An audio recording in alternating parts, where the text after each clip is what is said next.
பிரார்த்தனை.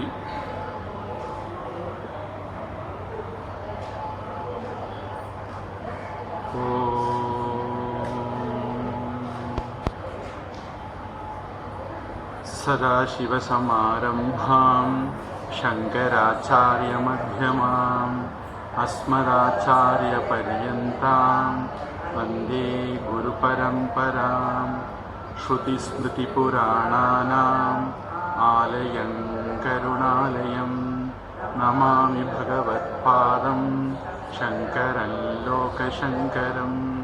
சங்கரம் சங்கராச்சாரியம் கேசவம் பாதராயணம் சூத்ரபாஷ்யகிருதௌ வந்தே பகவந்தௌ புனः புனः.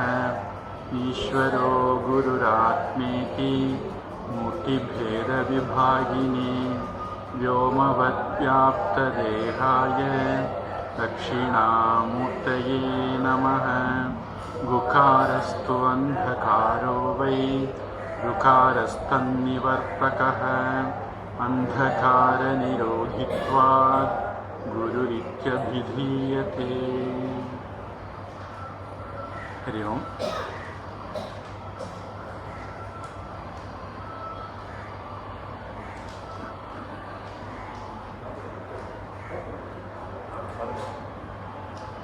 போன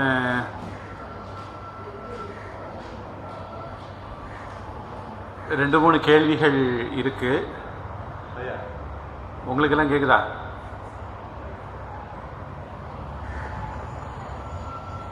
அதனால அதுக்கு பதில் சொல்லிடலாம் அப்படின்னு நினைக்கிறேன்.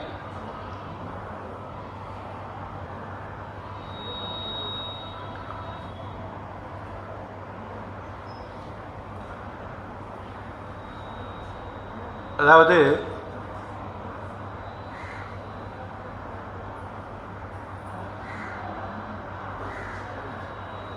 நது விருத்தா வாக்கியம் சமுச்சாரியதாம்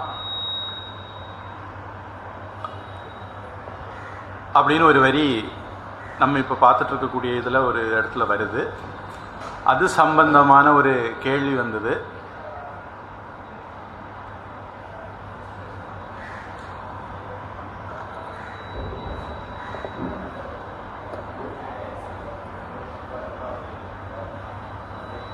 மௌனம் அப்படிங்கிறத பற்றி.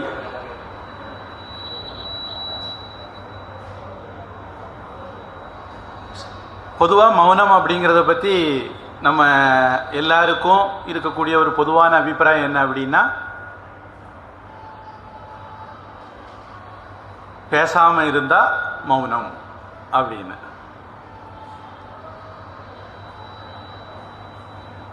ஒருவேளை உங்களில் சில பேருக்கு தோணியிருக்கலாம், சாமி யோசிச்சு யோசிச்சு பேசுறாரு, சரியாக படிச்சுட்டு வரல போல இருக்கு அப்படின்னு. அதுக்கு ஒரு காரணம் நான் மௌன விரதம் இருந்தது. வெள்ளிமலையில் இருக்கும்போது ஒரு தடவை ஒரு 3 மாதம், அப்புறம் ஒரு 6 மாதம் அப்படி இருந்தேன். அதுக்கு பிறகு நான் பேசுறது குறைஞ்சி போச்சு. அப்படி இருந்துட்டு அதுக்கு பிறகு தான் திரு ரிஷிகேஷ் போனேன். அதனால அங்கே என் கூட படித்த ஒரு அம்மா சொல்லுவாங்க, டேய் நீ மெதுவாக பேசு, ஒன்றும் புரிய மாட்டேங்குது, மெதுவாக பேசு, மெதுவாக ஸ்லோவாக பேசு அப்படின்னு, வேகம் குறைவாக பேசு அப்படின்னு. அப்படி அவங்க சொல்லி சொல்லி வேகத்தை இன்னும் குறைச்சிட்டாங்க. அதுக்கப்புறம் இப்போ எல்லாம் இது தமிழில் சொல்லணுமா, சம்ஸ்கிருதத்தில் சொல்லணுமா, மலையாளத்தில் சொல்லணுமா, இங்கிலீஷில் சொல்லணுமாங்கிற எக்ஸ்ட்ரா பிரச்சனையும் வந்திருக்கு. கோயம்புத்தூரில் ஒரு கடைக்கு போனேன். கடைக்காரர்கிட்ட பேசிகிட்டு இருந்தேன். அப்போ கடைக்காரர் சொன்னார், சாமி உங்களுக்கு 2-3 பாஷை தெரியுமா அப்படின்னாரு. எப்படி கண்டுபிடிச்சிங்க அப்படின்னு. இல்லை நீங்கள் யோசித்து யோசித்து பேசுகிறீங்களே அதெல்லாம் சொன்னீங்க. அப்போது மௌனம் அப்படிங்கிறது மனநாத் முனிஹி அப்படின்னு ஒரு விளக்கம் சம்ஸ்கிருதத்தில் இருக்கு. யார் மனனம் பண்ணுறாங்களோ அவர்களுக்கு முனிவர்கள் அப்படின்னு பேர். தமிழில் அதுக்கு நேர விரோதம் மறிச்சு ஒரு அர்த்தமாக்கும். முனிவன்னா கோவப்படுற ஆளு. யாரு கோவப்படுறவனோ அவன் தான் முனிவன். திருக்குறள் படி பார்த்தா முனினா கோவப்படுற ஆளு. சமஸ்கிருதத்தில் அந்த அர்த்தம் இல்லை. யாரு விசாரம் பண்றாங்களோ சிந்திக்கிறாங்களோ அதை கடவுளை யாரு திருப்பி திருப்பி ஆத்மஸ்வரூபத்தை பரமாத்மாவை திருப்பி திருப்பி சிந்திக்கிறாங்களோ அவர்களுக்கு முனிவர்கள்னு பேர். இப்போ மனநாத் முனிகி, அந்த முனேகே பாவக மௌனம், அந்த முனிவனுடைய தன்மைக்கு மௌனம்னு பேர்.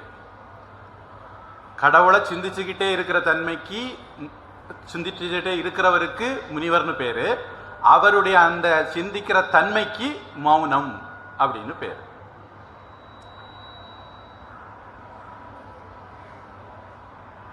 இப்போ இது ரொம்ப உயர்ந்த நிலை. யோக சூத்திரம் அல்லது யோக தர்சனம் அவங்கள பொறுத்த வரைக்கும் மௌனம் அப்படின்னா நம்முடைய சித்த விருத்தி நிரோத, நம்முடைய எண்ணங்களை நாம நியந்திரிக்கிறது, கட்டுக்குள்ள வச்சுக்கிறது, அதுக்கு அவங்க மௌனம் அப்படிங்கிறாங்க.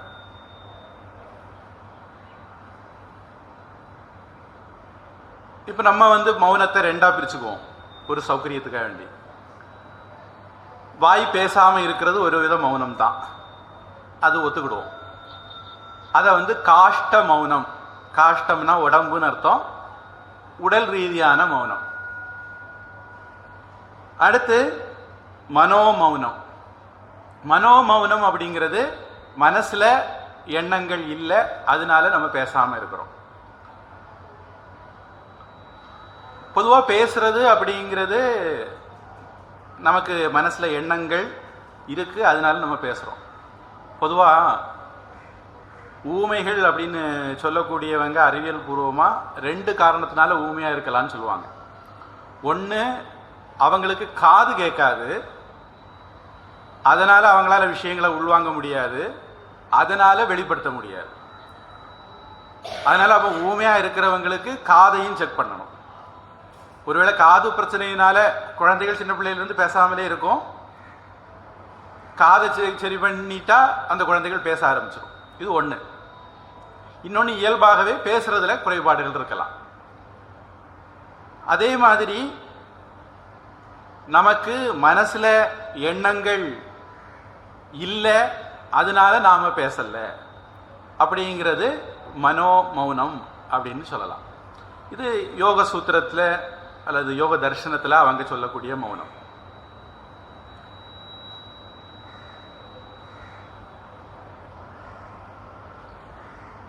பகவத்கீதையில 6வது அத்தியாயத்தில் 17வது ஸ்லோகம், யுக்தாஹார விஹாரஸ்ய யுக்த சேஷ்டஸ்ய கர்மசு யுக்த ஸ்வப்ன அவபோதஸ்ய யோகோ பவதி துக்கஹா.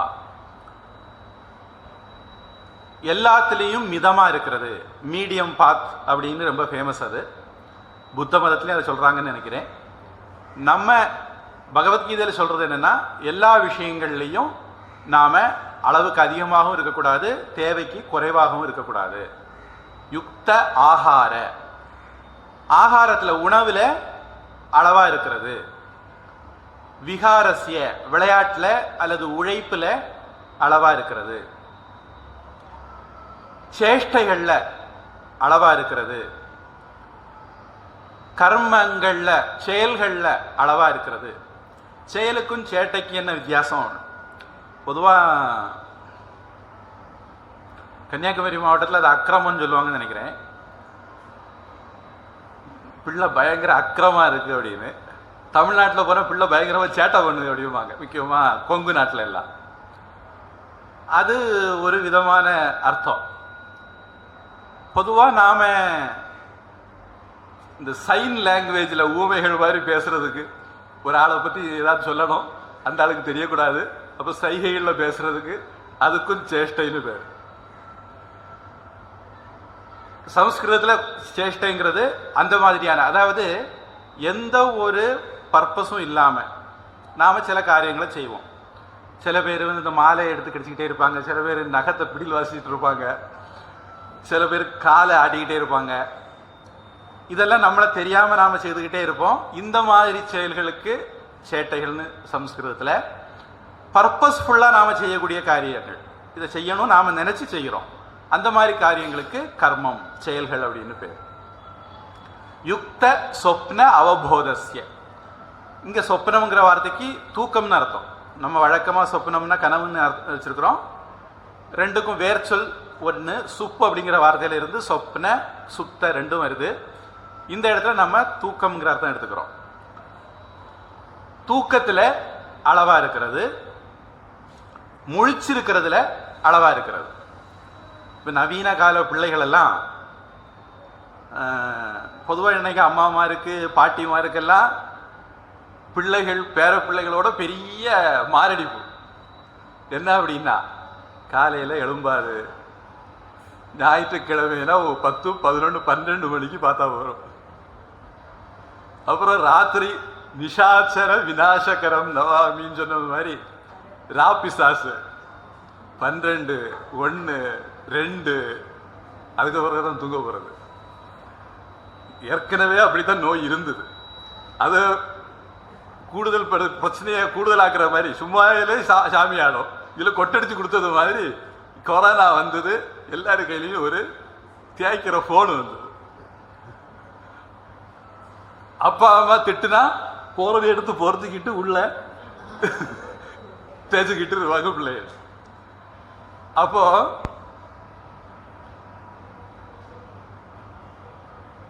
நமக்கு வந்து எப்ப தூங்கணும் எழும்பணும் அப்படிங்கிறதுல ஒரு அறிவியல் பூர்வமான காரணங்கள் இருக்கு. ஒருவேளை நான் அடுத்தது ஒரு கேள்விக்கு பதில் சொல்லும்போது அந்த டீட்டெயில் சொல்றேன்.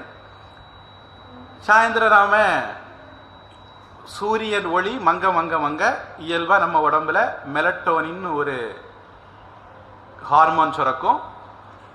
அதே மாதிரி ராத்திரி 12 மணிக்கு அது உச்சத்துக்கு போகும்.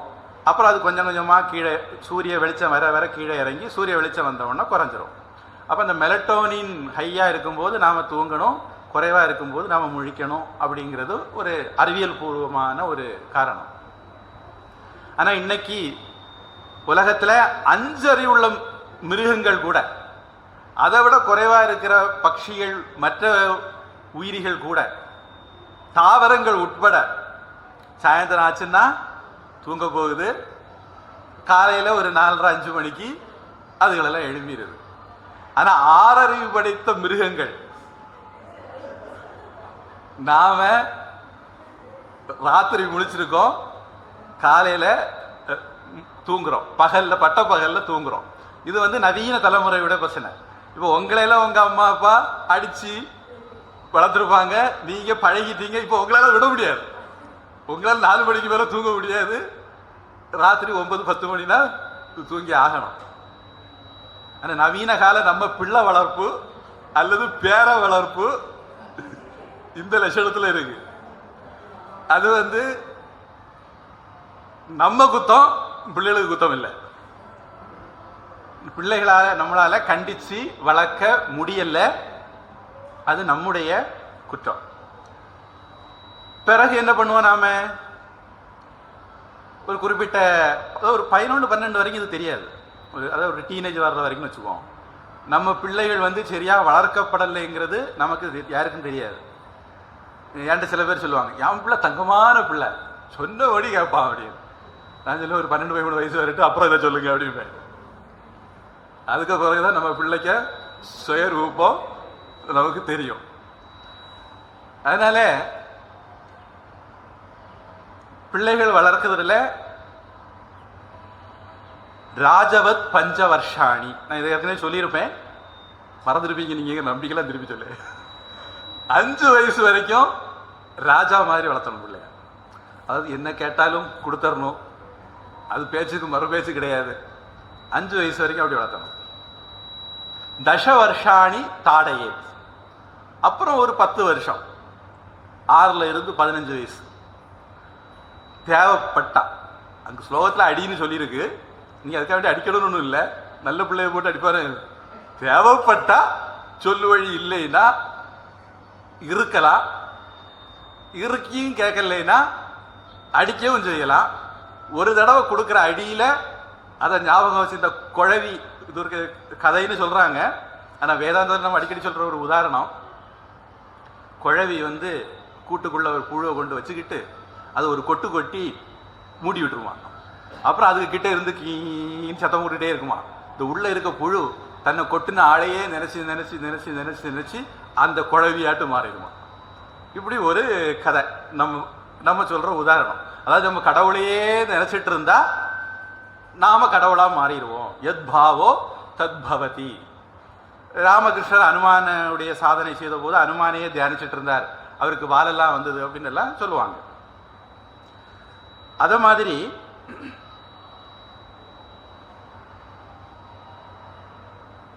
நம்ம குழந்தைகளுக்கு ஒரு தடவை கொடுக்குற அடியில் அடிக்கடி நீங்கள் அடிக்க வேண்டியதில்லை. ஒரு தடவை வர்க்கத்தை அடி கொடுத்தீங்கன்னா அதுக்கு பிறகு நம்ம கம்பை எடுத்தா போறோம், இல்லை அடிக்க போறாங்கன்னு சொன்னா போறோம், இல்லை அப்பா தான் வாராங்கன்னு சொன்னா போறோம், பிள்ளை கத்தாங்க கம்மி மாதிரி வந்துடும்.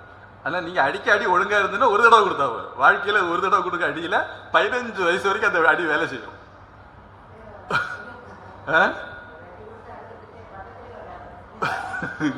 இன்னைக்குள்ள பிள்ளைகளா? அப்புறம் இன்னைக்குள்ள பிள்ளைகள் விஷயத்தில் இன்னொரு குழப்பம் இருக்கு, நான் பார்க்குறேன். நிறைய வீடுகள் இருக்கு.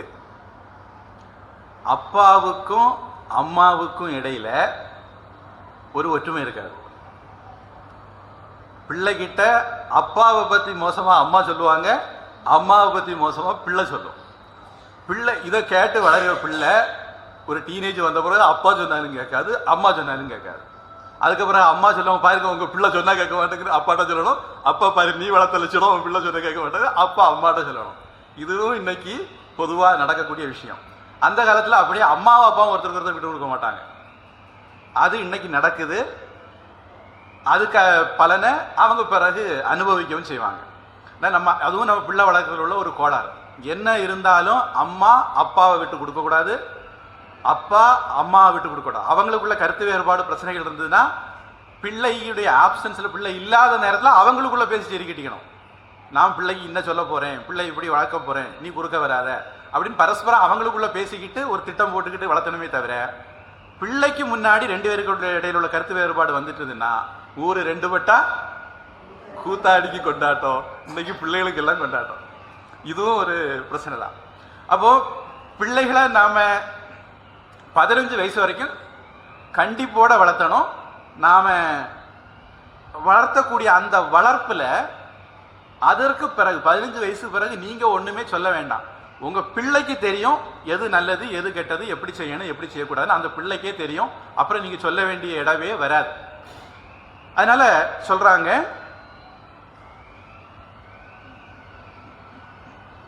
ராஜவத் 5 வருஷாணி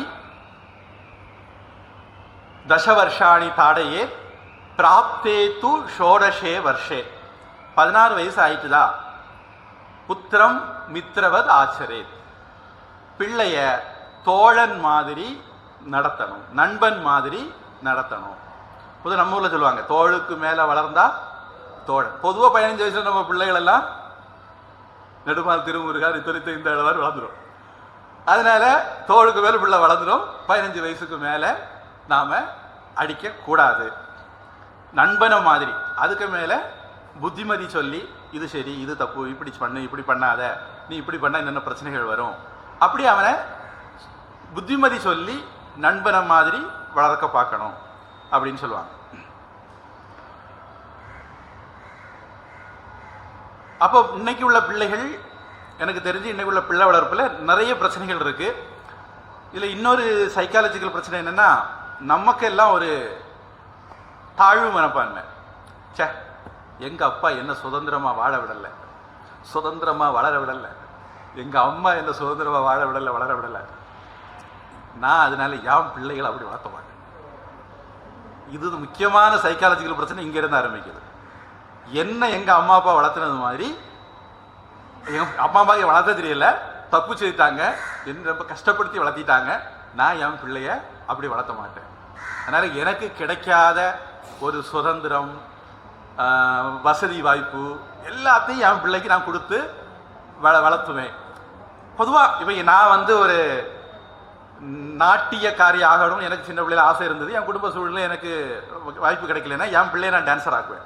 எனக்கு பாடணும்னு ஆசை இருந்தது, என்ன அப்படி பாட விடலை, என் பிள்ளைய நான் பாட வைப்பேன். எனக்கு டாக்டர் ஆகணும்னு ஆசை இருந்தது, என்ன எங்கள் குடும்பத்தில் ஆக்க முடியல, என் பிள்ளைய டாக்டர் ஆகும். அந்த பிள்ளைக்கு டாக்டருக்கு சுட்டு போட்டாலும் வராது. அதை டார்ச்சர் பண்ணி டாக்டருக்கு படி, இன்ஜினியருக்கு படி. நம்ம கனவுகள், நம்முடைய நிறைவேறாத ஆசைகள் எல்லாத்தையும் பிள்ளைகளுக்கு மேலே நம்ம திணிக்கிறோம். அந்த பிள்ளைகளை அதனுடைய போக்கில் நாம் வளர விடணும் அப்படிங்கிறத, அதாவது பிள்ளைகள் நல்ல பிள்ளைகளாக வளரணும், அது சந்தேகம் இல்லை. நல்ல பிள்ளைகளாக வளர்கிற பிள்ளைகள் அது டாக்டராக ஆகக்கூடிய தகுதி இருந்து, நான் டாக்டர் ஆகட்டும், இன்ஜினியர் ஆகக்கூடிய தகுதி இருந்தால் இன்ஜினியர் ஆகட்டும், ஒரு ஓவியர் ஆகிற தகுதியாக இருந்தால் ஓவியர் ஆகட்டும், ஸ்போர்ட்ஸ்மேன் ஆகிற தகுதி இருந்தால் ஸ்போர்ட்ஸ்மேன் ஆகட்டும். நல்ல ஸ்போர்ட்ஸ்மேன், நல்ல டாக்டர், நல்ல இன்ஜினியர், அந்த நல்லங்கிற போர்ஷன் தான் நம்ம கையில் இருக்கு. அப்புறம் என்ன ஆகுறதுக்கு அந்த பிள்ளை கொண்டு வந்த விதிப்படி ஆகும். அப்படி நம்ம ஆக விடுறது இல்லை. அதனால இன்னைக்கு உள்ள பிள்ளைகள் காலையில் 12 மணிக்கு தான் எழும்போம். இதில் அம்மாவுக்கும் ஒரு சௌகரியம், பிள்ளை 12 மணிக்கு எழுப்பிச்சதுன்னா அம்மாவுக்கும் 12 மணிக்கு எழுப்பி சமைச்சா போகிறோம். அது கோயம்புத்தூரில் ஒரு 10 வருஷத்துக்கு முன்னாடி உள்ள கதை சொல்லினா, இப்போ லேட்டஸ்ட் நிலவரம் தெரியாது. காலையில் சமய வகுப்புக்கு போவோம். அது காலையில் 10 மணிக்கு பிறகு தான் அங்குள்ள சமயப்பெல்லாம் தொடங்கும். இங்கெல்லாம் நாங்கள் காலையில் 6 மணிக்கு சமய வகுப்புக்கு போய் மேற்பார்வை பார்க்க போயிடுவோம். 6 மணிக்கு தொடங்கினா ராத்திரி 6-8 மணி வரைக்கும் கிளாஸ் வரிசையாக பார்ப்போம். கோயம்புத்தூரில் போனால் அங்கே நான் ஒரு 2000-2002 வரைக்கும் இங்கே உள்ள சமயம் பார்த்துக்கிட்டு, அப்புறம் ரிஷீஸில் குப்பை கொட்டிக்கிட்டு திருப்பி 2006 மேலே கோயம்புத்தூர் போகிறேன். கோயம்புத்தூரில் போனால் அது பிள்ளைகள் வந்து 10 மணிக்கு மேலே தான் சமயம் வருவாங்க. அதுக்கப்புறம் தான் உறக்க எழுப்புவாங்க. அதுக்கு முன்னே சமயப்புக்கு எதிர்பார்க்க வேண்டாம். இது ஒன்று. அடுத்தது 10 மணிக்கும் சில பிள்ளைகள் வரமாட்டாங்க. அவங்க வீட்டில் இன்னைக்கு கவிச்சு, அதாவது இறைச்சி எடுப்பாங்களாம். அதனால ரொம்ப தங்கமான பிள்ளைகள், இறைச்சி எடுத்தால் கோயிலுக்கு வரக்கூடாது அப்படி நியமத்தை கடைபிடிக்கிற பிள்ளைகள், அதனால சமயம் வர மாட்டாங்க.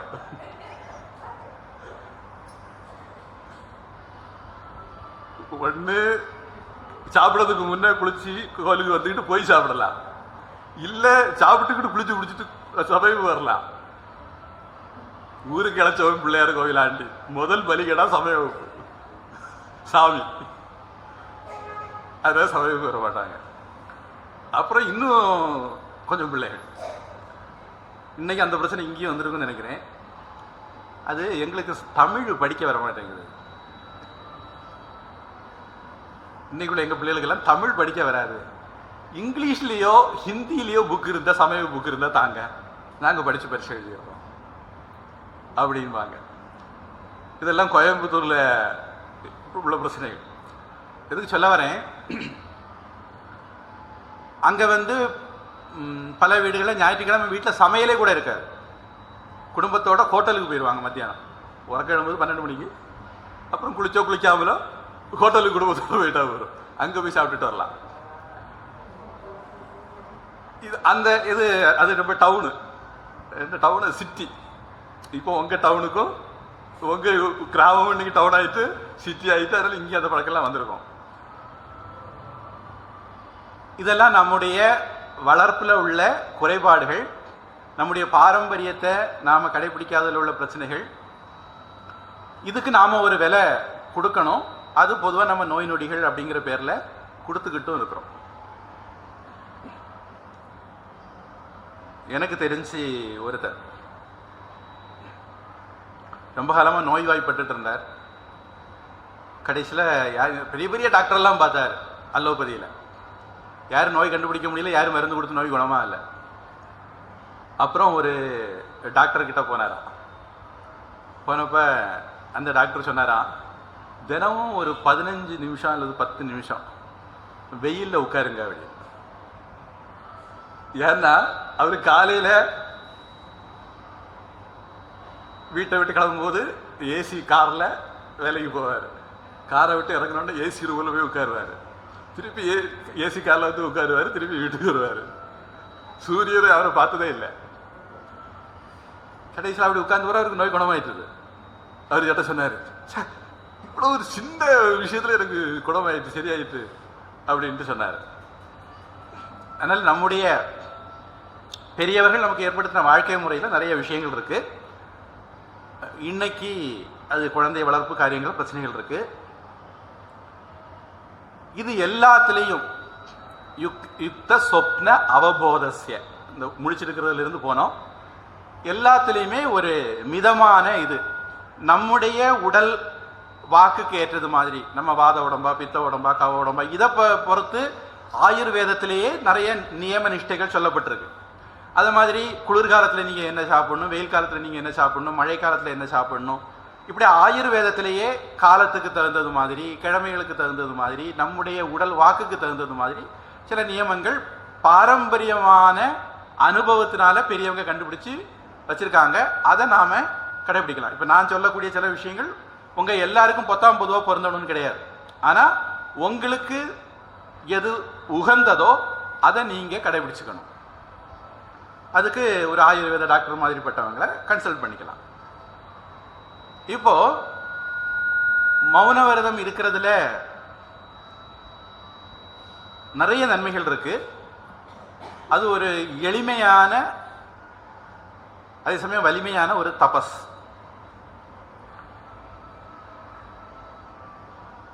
ஆனா நரேந்திர மோடி மௌன விரதம் இருக்காருன்னு வச்சுக்கிடுவோம். சீனாக்கார நேருவா இருந்தா பரவாயில்ல, சீனாக்கார எல்லையில வந்துட்டான்னா அப்போ நாம எப்படி மௌன விரதம் இருக்கிறது அப்படிங்கிறது நாம முடிவு பண்ணிக்கலாம். நாம ஒரு தினசரி ஒரு குறிப்பிட்ட நேரம் பேச மாட்டோம், அப்படி இருக்கலாம். நம்முடைய சௌகரியத்துக்கு தகுந்தது மாதிரி, அதாவது எல்லாரும் ஒரே மாதிரி கடைபிடிக்கிறதுக்கு பதிலாக சௌகரியத்துக்கு தகுந்தது மாதிரி நாம ஒரு சிஸ்டம் முதல்ல தொடங்கலாம். தினசரி ஒரு குறிப்பிட்ட நேரம் பேச மாட்டோம் அப்படிங்கிறது, அல்லது வாரத்துல சில கிழமைகள் பேச மாட்டேன் அப்படின்னு. ஒரு உதாரணத்துக்கு இன்னைக்கு ராத்திரி நம்ம படுத்த பிறகு பேச மாட்டோம்னு நினைக்க, ராத்திரியே மௌன விரதம் ஆரம்பிச்சிருது. நாளைக்கு காலையில பேசாம நாளைக்கு ராத்திரி வரைக்கும் நீங்க மெயின்டைன் பண்ணிட்டீங்கன்னு வச்சுக்கோங்க, அடுத்த நாள் காலையில அடுத்து பேச போறீங்க. இப்போ உங்க கணக்குப்படி 24 மணிக்கூர், ஒரிஜினல் கணக்குப்படி 48 மணிக்கூர் ஆயிரும் இல்லையா? அப்போ அப்படி ஒரு நாள் அப்படின்னு இருந்தா நீங்க உங்க கணக்குல 24 இருந்தாலும் மொத்தத்துல 48 மணி நேரம் மௌன விரதம் இருந்த எஃபெக்ட் கிடைச்சிடும். அது ஒரு விதம். இனி குறிப்பிட்ட திதிகள்ல நம்ம விரதம் இருக்கிறோம். விரதம் இருக்கிறது சில திதிகள்ல சில பேர் விரதம் இருப்பாங்க. இப்போ சில சிவன் பக்தர்கள் திங்கக்கிழமை தோறும், சில பேர் பிரதோஷத்துக்கு, சில பேர் சஷ்டி, சில பேர் ஏகாதசி, இந்த மாதிரி ஏதோ உங்க இஷ்ட தெய்வத்துக்கு அனுசரித்து ஏதோ ஒரு திதி எடுத்து கூட நீங்க விரதம் இருக்கலாம். அல்லது ஏதாவது ஒரு கிழமை அப்படி கூட விரதம் இருக்கலாம்.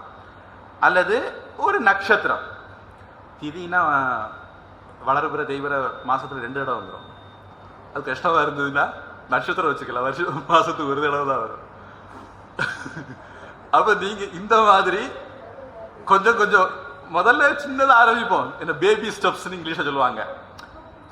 குழந்தைகள் தளர் நடை பயிலும் போது ஒரு சின்ன சின்ன அடியாட்டு எடுத்து வைக்க, கீழே விழுந்துடும், திருப்பி எழுதும்போம். அது மாதிரி நம்ம முதல்ல படிப்படியா நம்மளால முடியுமா. இப்ப இந்த ப்ராசஸ்ல நீங்க பழக்க தோஷத்துல பேசக்கூடும். அப்படி பேசுறது அது கன்செஷன்ல விட்டுருவோம். அது மௌனத்துக்கு பங்கம் அப்படின்னு கிடையாது. சரியா? நாம ஒரு விரதம் எடுத்திருக்கிறோம். அந்த விரதத்துல நம்ம பல வருஷமா பல ஜென்மமா பேசியே இருந்திருக்கோம். அதனால தவறி பேசிடக்கூடும். அப்படி பேசினா தோஷம் இல்லை. எப்ப நீங்க பேசிட்டீங்கன்னு தெரியுதோ திருப்பி அதை கன்டினியூ பண்ணிக்கலாம். இது ஒண்ணு. இன்னொன்னு, நாம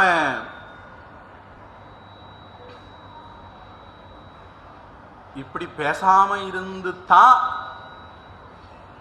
விரதம் தபஸ் இருக்கணுமான்னா பகவத்கீதை சொல்லுது அவ்வளவு கஷ்டப்படக்கூட வேண்டாம் அப்படின்னு ஒரு வழி சொல்லுது. நான் அதுக்காக வேண்டி அந்த வழியை கடைபிடிக்கிற இந்த வழி கடைபிடிக்க வேண்டாம்னு சொல்ல மாட்டேன். ஆனால் அந்த வழியும் உங்கள் கவனத்துக்கு கொண்டு வரேன். பகவத்கீதையில் மௌனத்தை பற்றி பகவான் 10வது அத்தியாயம் 38வது ஸ்லோகத்தில் சொல்கிறார். மறுபடி 17வது அத்தியாயம் அந்த இடத்துல அர்த்தம் வேற. 17வது அத்தியாயம் 15, 16 2 ஸ்லோகங்களில் சொல்கிறார். இதில் 15வது ஸ்லோகத்தில் சொல்கிறது ஒரு எளிமையான வழின்னு சொல்லலாம். நீங்கள் பேச்சை நிறுத்தாமலேயே ஒரு வாக் தபஸ் பண்ணுறது. அனுத்வேகரம் வாக்கியம் சத்தியம் பிரியஹிதம் செய்யது சுவாத்தியாய அபியசனஞ்சைவ தப்போ வாங்மயம் தப உச்சதே.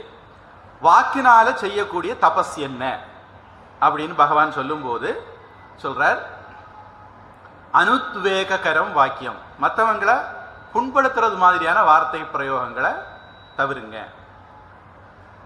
அடுத்தது உண்மையை பேசுங்க. அடுத்தது இனிமையானதை பேசுங்க. உண்மையா இருந்தா கூட உனக்கு மாறுகண்ணா நீ நொண்டியா இந்த மாதிரி அப்படியே அவர் இருக்கட்டும், அப்படி நம்ம பேசக்கூடாது. அதனால தான் இன்னைக்கு நவீன காலத்து ஆட்கள் எல்லாம் நிறைய புது புது வார்த்தைகளோட கிளம்பி வந்துட்டு இருக்காங்க. நம்ம பரம்பரையாக யூஸ் பண்ண வார்த்தைகள் எல்லாம் இன்னைக்கு அவங்க பேசுறது இல்லை. மாற்றுத்திறனாளிகள், அப்புறம் மது பிரியர்கள், விஷச்சாராயம் இல்லை, அதுக்கு என்ன பேர்? அதுக்கு என்ன பேர் சொன்னாரு தமிழக முதல்வர்?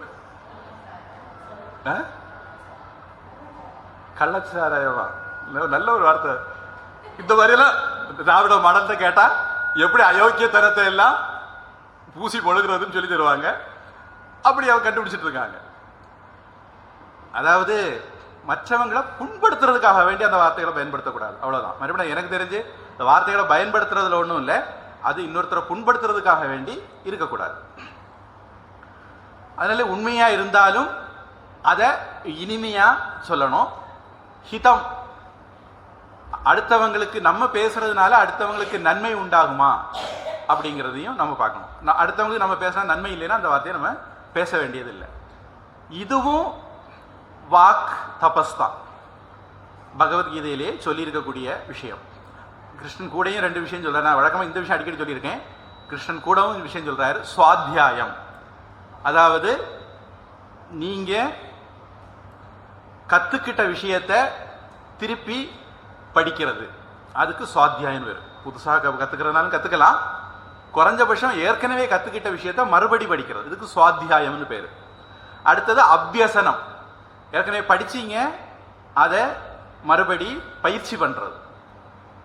இதெல்லாமே உதாரணத்துக்கு வேதங்கள்லாம் படிப்பாங்க, படிச்சுக்கிட்டு திருப்பி அதை சொல்லி சொல்லி இருந்தால் தான் அந்த மந்திரங்கள் மறக்காம இருக்கும். அதனால அதை பயிற்சியில் வச்சுக்கணும். சுவாத்தியாய பிரவச்சனாபியாம் அப்படின்னு சொல்லிட்டு தைத்திரிய உபனிஷத் சொல்லுது. இது ஒரு விதமான தபஸ். நீங்க முதல்ல அடுத்த கட்ட மௌனம் அப்படின்னு தொடங்குறதுக்கு முன்னாடி இப்படி கூட தொடங்கலாம். என் மனசாட்சிக்கு தெரிஞ்சு நான் மற்றவர்களை புண்படுத்தி பேச மாட்டேன். நம்ம சில பேருக்கு வாக்கு ஸ்தானத்தில் சனி ராகு கேது எல்லாம் இருந்ததுன்னா அவங்க என்ன பேசினாலும் அடுத்தவங்களுக்கு புண்படும், அது வேற கதை. சில பேருடைய தொனியே சண்டைக்கு வர்றது மாதிரி தான் இருக்கும், அதெல்லாம் ஒரு தனிக்கதை. நான் சொல்றது நம்ம மனசாட்சிக்கு தெரிஞ்சு நாம கடுமையான வார்த்தைகள் சொல்ல மாட்டோம், பொய் சொல்ல மாட்டோம், இனிமையா பேச முயற்சி பண்ணுவோம், அடுத்தவங்களுக்கு நன்மையாக பேச முயற்சி பண்ணுவோம். அப்படி நாம இருக்கிறது வாக் தபஸ் அப்படின்னு சொல்லலாம். திருவள்ளுவர் திருக்குறள்ல இதை பல இடங்கள்ல பல விதமா பேசியிருக்கார். சுருக்கமா சொல்லணும்னா பொய் பேசக்கூடாது. குரலை அப்படிங்கிற வார்த்தை அவர் பயன்படுத்துறாரு. நம்ம ஒரு பாஷையில சொன்னா குண்டனி பேசுறது, முதுகுக்கு பின்னாடி பேசுறது. அது கூடாது. கடுஞ்சொல் அது கூடாது. பயனில்லா சொல், பிரயோஜனம் இல்லாத சொல். இது நான் இதே கீதையில் சொன்ன இதே விஷயம்தான் திருவள்ளுவர் ரொம்ப விலாவாரியா நிறைய பேசுறாரு. இப்போ இந்த இடத்துல இன்னும் ஒரு தகவல். நான் மௌன விரதம் தொடங்கினோடனே ஒரு சுவாமி வந்தார். அவருக்கு ஆசிரமத்தில் மௌனி பாபான்னு பேர். அது பிறகு நான் அவருக்கு ஆசிரமத்தில் ரிஷிகேஷில் படிக்க போகும்போது தெரிஞ்சது. அங்கே போய் அவரை பேர் சொல்லி கேட்டால் தெரியாது, மௌனி பாபான்னு கேட்டால் தெரியும். ஏன்னா அவர் மௌன விரதம் இருக்கிறதுனால அப்படி ஜனங்கள் தெரிஞ்சு வச்சுருந்தாங்க. அவர் என்கிட்ட சொன்னார், எவ்வளோ நாள் மௌன விரதம் இருக்க போகிற அப்படின்னாரு. நான் தெரியாதுன்னே. நான் ஒரு முடிவு பண்ணிட்டு இருக்கல, மௌன விரதம் தொடங்கினேன், அவ்வளோதான், முடிவு பண்ணிட்டு இருக்கல. அப்போ சொன்னார், தொடர்ந்து மௌன விரதம் இருந்தால் ஒருவேளை பேசுகிற சக்தி போயிடும், அப்படி ஒரு சாமிக்கு ஆச்சுது. அதனால நீ பகவான் பேரை சொல்றது மௌன விரதத்துக்கு தோஷம் கிடையாது. நம்ம அதனால கோவில்ல சாயந்தரங்காலில் பூஜை இருக்கும், பூஜையில ப்ரேயர்ல நீ அந்த ஸ்தோத்திரங்கள் எல்லாம் சொல்லலாம், தப்பு இல்லை அப்படிங்கிற மாதிரி சொன்னார். பொதுவாக அது ஒரு விஷயம். நான் முதல்ல சொல்லி தான் தொடங்கினேன். முனேகே பாவக மௌனம். முனிவன் என்ன பண்ணிட்டு இருப்பான்? கடவுளை நினைச்சிட்டு இருப்பான். அதனால கடவுளை நினைக்கிற எந்த விஷயமும் மௌனத்துக்கு இடைஞ்சல் கிடையாது. உலகியல் ரீதியான பேச்சு தான் மௌனத்துக்கு இடைஞ்சலை தவிர, கடவுள் நாமத்தை சொல்றது, பஜனை பண்றது, அது அர்ச்சனை பண்றது, அதெல்லாம் மௌனத்துக்கு இடைஞ்சல் கிடையாது. அது வாய் திறந்துட்டான் அதனால மௌன விரதம் போச்சு அப்படிங்கிறது கிடையாது. நமக்கு எல்லா சாதனையுமே கடவுள் நினைப்புல இருக்கிறதுக்காக வேண்டி, கடவுள் நினைப்புக்கு இடைஞ்சலாக இருக்கிறத நீக்கிறதுக்காக வேண்டி. அதனால கடவுள் நினைப்பை ஊக்குவிக்கக்கூடியது எதுவுமே நம்ம விளக்க வேண்டியது கிடையாது. அப்புறம் வெள்ளிமலையில நான் மௌன விரதம் இருக்கும்போது நான் அங்கே கொஞ்சம் ஆக்டிவாக இருக்கிற காலம் அது. வெளியே போகிறத நிறுத்திட்டேன். அதனால எனக்கு வேலையை மற்றவங்க செய்யணும், அவங்கெல்லாம் வெளியே போயிடுவாங்க, நான் மட்டும்தான் இருப்பேன். புக் ஸ்டாலில் ஒரு அம்மா வந்தாங்க, புக் எடுக்கணும். நான் தான் இருந்தேன் பலிகடா. நான் புக் ஸ்டாலை திறந்து கொடுத்தேன். அந்த அம்மா புக்கெல்லாம் பார்த்தாங்க. பார்த்துட்டு இந்த புக்கு விலை என்ன அப்படின்னாங்க. நான் அதில் புக்கை வாங்கி புரட்டி விலை போட்டிருக்க இடத்த அப்படி காட்டி கொடுத்தேன். அந்த அவங்களுக்குள்ள பேசுறாங்க, ஊமை போல இருக்கு அப்படின்னு. நீங்க மௌன விரதம் இருந்தா இதெல்லாம் கேட்டு சிரிக்கக்கூடிய தன்மையும் வந்துடும் உங்களுக்கு. ஊமைன்னு உங்களை சொன்னா கூட உங்களுக்கு எந்த பாதிப்பும் வராது. அப்போ சில சமயங்களில் வேற விஷயத்துக்கு ஏதாவது வருவாங்க. அப்ப நான் அவங்கள்ட்ட எழுதி காமிப்பேன். ரொம்ப கஷ்டப்பட்டு சைகையில எல்லாம் சொல்லி மனசிலாக்குறது கஷ்டம். அதுக்கு சிம்பிளா எழுதி காமிச்சிட்டு படிச்சுக்கோன்னு சொல்லலாம், படிக்க தெரிஞ்சவங்களுக்கு. அப்போ இந்த மாதிரி சில விஷயங்கள் தொடக்கத்துல நாம கடைபிடிக்க வேண்டி வரலாம். ஏன்னா நம்ம விவகாரத்துல இருக்கிறவங்களா இருந்தால் அந்த விவகாரத்துக்கு ஏற்றது மாதிரி நம்முடைய மௌன விரதத்தை நாம டிசைன் பண்ணிக்கணும். முடிஞ்ச வரைக்கும் பேசுறதை குறைக்கணும், முடிஞ்ச வரைக்கும் எழுதுறதை குறைக்கணும், முடிஞ்ச வரைக்கும் ஆக்ஷன்ல சொல்றதையும் குறைக்கணும்.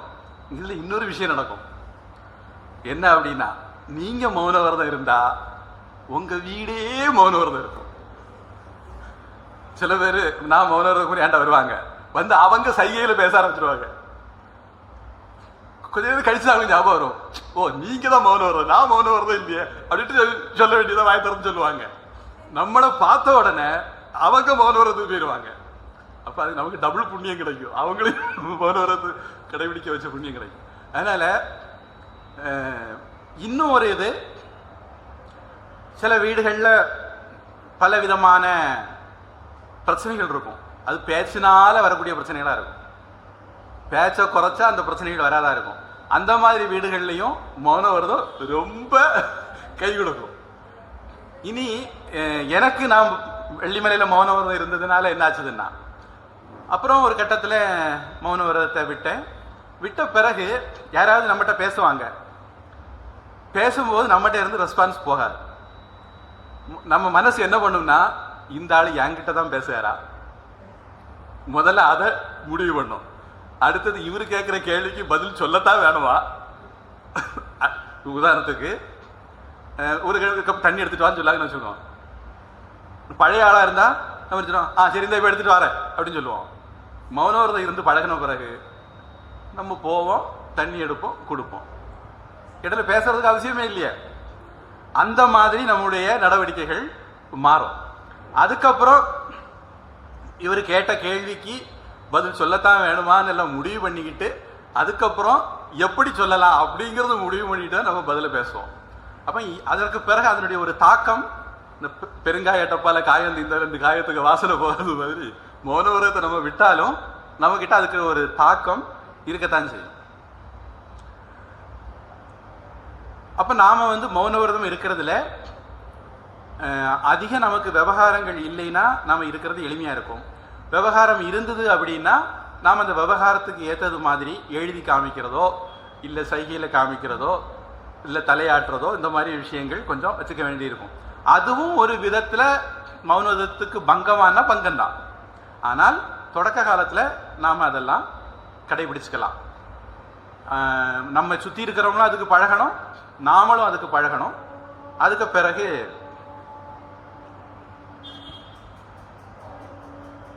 கொஞ்சம் கொஞ்சமாக நாம் அதை முழுக்க முழுக்க ஒரு பேசாத நிலைமைக்கு வளர்த்து கொண்டு போகலாம். அதுக்கப்புறம் நீங்கள் முன்கூட்டியே ஒரு சங்கல்பம் பண்ணிக்கலாம்.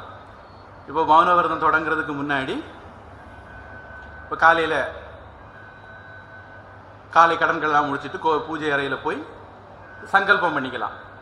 நான் இன்னைக்கு இந்த நேரத்துலேருந்து இந்த நேரம் பேசாமல் இருக்க போகிறேன், அல்லது இன்ன கிழமையில் பேசாமல் இருக்க போகிறேன். அதுக்கேற்றது மாதிரி ஒரு சங்கல்பம், இவ்வளோ நேரம் நான் பேசாமல் இருக்கணும், அதுக்கு எனக்கு சக்தியத்தா அப்படின்னு பிரார்த்தனை பண்ணிக்கிட்டு நம்ம மனசுக்குள்ள நாம் மந்திர தீட்சை வாங்கியிருந்தா அந்த மந்திர தீட்சை நாமத்தை சொல்லிகிட்டே இருக்கலாம். பொதுவாக அது நமக்கு அடுத்தவங்களுக்கு ரெஸ்பான்ஸ் பண்ணுறதை தடுத்துரும். நம்ம மனசுக்கு நம்ம பகவான் நாமத்தை கொடுத்துட்டோம்னா அடுத்தவங்க பேசுறதுக்கு பதில் சொல்றதுக்கு இந்த நாமம் விடாது. அப்போ நம்ம தவறி வாய் திறக்கிற இது பொதுவாக வராது. நாம் நாமத்தை சொல்லிக்கிட்டே இருக்கலாம். இது ஒரு இது. அப்புறம் மௌனவிரதம் முடிக்கும் போதும் அதே மாதிரி பூஜை அறையில் போய் சங்கல்பம் சொல்லி முடிக்கலாம்.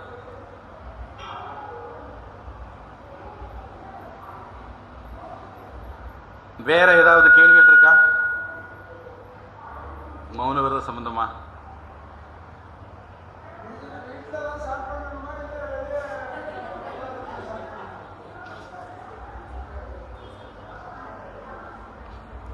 அது வீட்டில் எல்லாருக்கிட்டையும் பெர்மிஷன் வாங்கிட்டு ஸ்டார்ட் பண்ணணும். வெளியே வாங்க வேண்டாம்.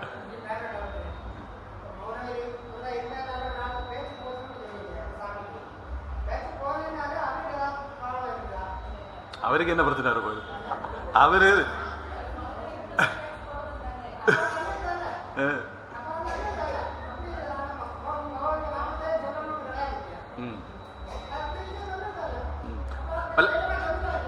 சொல்லதுக்கு வாய் தான் வேணும் இல்லையா, மனசு சொல்ல முடியும். அதனால பேசணுங்கிறது நான் இது எதுக்காக வேண்டி சொல்றேன்னா, நீங்க மறுபடி உலக விவகாரத்துக்கு வருவீங்க. சில பேர் இந்த சமாதிக்கு போயிட்டு திருப்பி உலகத்துக்கு வருவாங்க. அது மாதிரி நீங்க மௌனவிரதத்துக்கு போயிட்டு திருப்பி உலகத்துக்கு வரணும், விவகாரம் வைக்கணும்னு நினைச்சீங்கன்னா அது அந்த சாமி ஒரு 9 வருஷம் அப்படி இருந்தார்னு கேள்வி. அவர் ஒருவேளை பகவான் நாமத்தை வாய் திறந்து சொல்லி இருந்திருந்தா அவரோட அது வந்திருக்காதா இருக்கும். இன்னொன்று அது அவருக்கு வயசான காலமும் ஆயிருந்திருக்கும், அந்த மாதிரி காரணங்களால். அதனால நமக்கு அதுக்கெல்லாம் வாய்ப்பு இல்லை. ஆனால் நம்ம மேற்கொண்டு பேசினா ஒன்றும் பிரச்சனை, பேச வேண்டிய அவசியம் இல்லை அப்படிங்கிற ஒரு சூழல் நமக்கு இருக்குமா இருந்தால் பயப்பட வேண்டியதில்லை.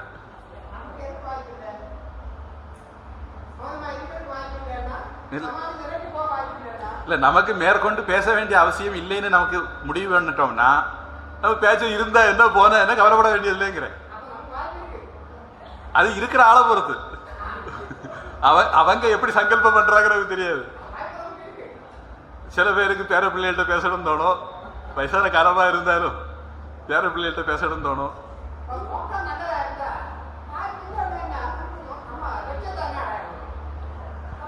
லட்சியத்தை அடைகிறதுக்கு மௌன விரதம் மட்டும்தான் வழி நான் சொல்ல மாட்டேன். அது ஒரு பயிற்சி.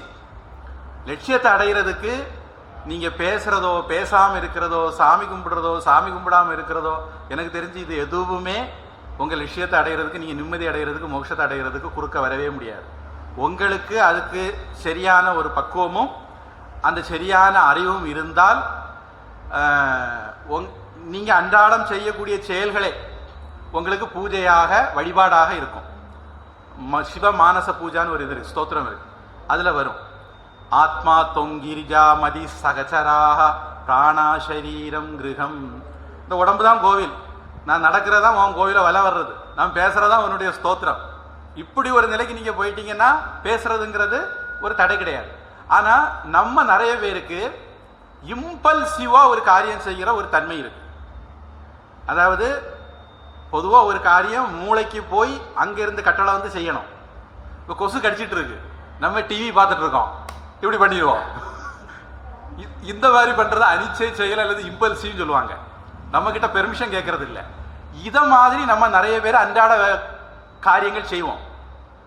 அந்த இம்பல்சிவ் ஆக்ஷன்ல இருந்து மௌனம் நம்மளை வெளியே கொண்டு வரும். ஒவ்வொரு செயலுமே கான்ஷியஸா செய்வோம். இதை வந்து புத்திசத்துல ஜென் புத்திசம், தியானம் அப்படிங்கிற வார்த்தை இருந்து வந்தது ஜென். ஜென் புத்திசம் சொல்லுவாங்க. அது நிறைய பேர் இன்னைக்கு செய்யாங்க. இப்போ நீங்க வீட்டில இருந்து வந்துட்டீங்க, உங்களை குழப்பறதுக்காக வேண்டி நான் சில கேள்வி கேட்கேன். வீட்டை பூட்டினீங்களா? கேஸ் அடைச்சிங்களா? இப்படி இருந்து யாரும் கேள்வி கேட்டா சந்தேகம் வந்துடும். ஏன்னா நம்ம வந்து ஒரு பழக்கத்தில் நிறைய காரியங்களை செய்துட்டே இருப்போம். இதை செய்கிறோம் அப்படிங்கிற கான்சியஸோட செய்ய மாட்டோம். அப்ப நாம என்ன பண்ணுவோம்? பஸ்ல ஏறின ஐயோ கேஸை நிறுத்தினா இல்லையா, லைட் அடைச்சனா இல்லையா. இன்னும் சில பேருக்கு இது ரொம்ப தெரியும். இந்த ரூம்ல இருந்து இந்த ரூமுக்கு வருவாங்க, திருப்பி ராத்திரி அந்த ரூமுக்கு போகும்போது அந்த ஃபேன் ஓடிட்டு இருக்கும், ஃபேன் அடைச்சிருக்க மாட்டாங்க. இதெல்லாம் நாம வந்து கான்சியஸா காரியங்கள் செய்யாதனால இந்த மாதிரி இதுல இருந்து நமக்கு ஒரு விடுதலை கிடைக்கும். மௌனம் விரதம் அப்படிங்கிறது அந்த மாதிரி நமக்குள்ள ஒரு இந்திரிய நியந்திரணத்தை கொண்டு வரும். அதுக்கு நம்ம அந்த பயிற்சி பண்றோம். மற்றபடி பேசுறது பேசாதது ஆண் முன்கத்திக்கும் சம்பந்தம் இல்லை.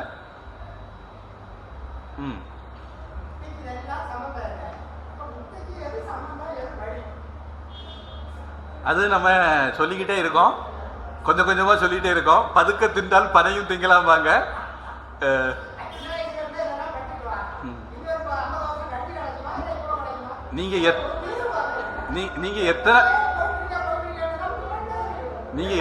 நீங்க எத்தனை படிச்சிருந்தாலும் சரி. இப்ப இது நான் ஒரு கேள்வி கேட்கிறேன்னு, இப்ப கை தூக்குங்க இங்க உள்ளவங்க. நான் வந்து இவங்களுக்கு கொஞ்சம் விஷயம் சொல்லியிருக்கேன். சொன்னதுல இவங்க எத்தனை விஷயத்தை கடைபிடிச்சாங்கன்னு பார்ப்போம்.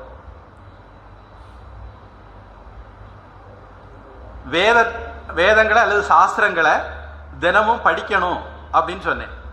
எத்தனை பேர் தினமும் ஏதோ ஒண்ணு படிக்கிறீங்க? கை தூக்குங்க. இதுல வந்தவங்களுக்கு கை இருக்கு, வராத கையும் இருக்கு, பரவாயில்ல. இனி நம்முடைய சொதர்மம் அல்லது வேதத்துல சொல்லப்பட்ட கடமைகளை நான் கடைபிடிக்கிறேன் அப்படிங்கிறவங்க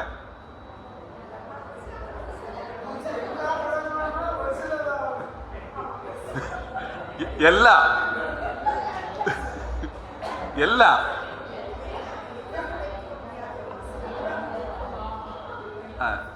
இது ஒரு உதாரணம் நான் சொன்னேன். நான் இப்போ ஒரு 8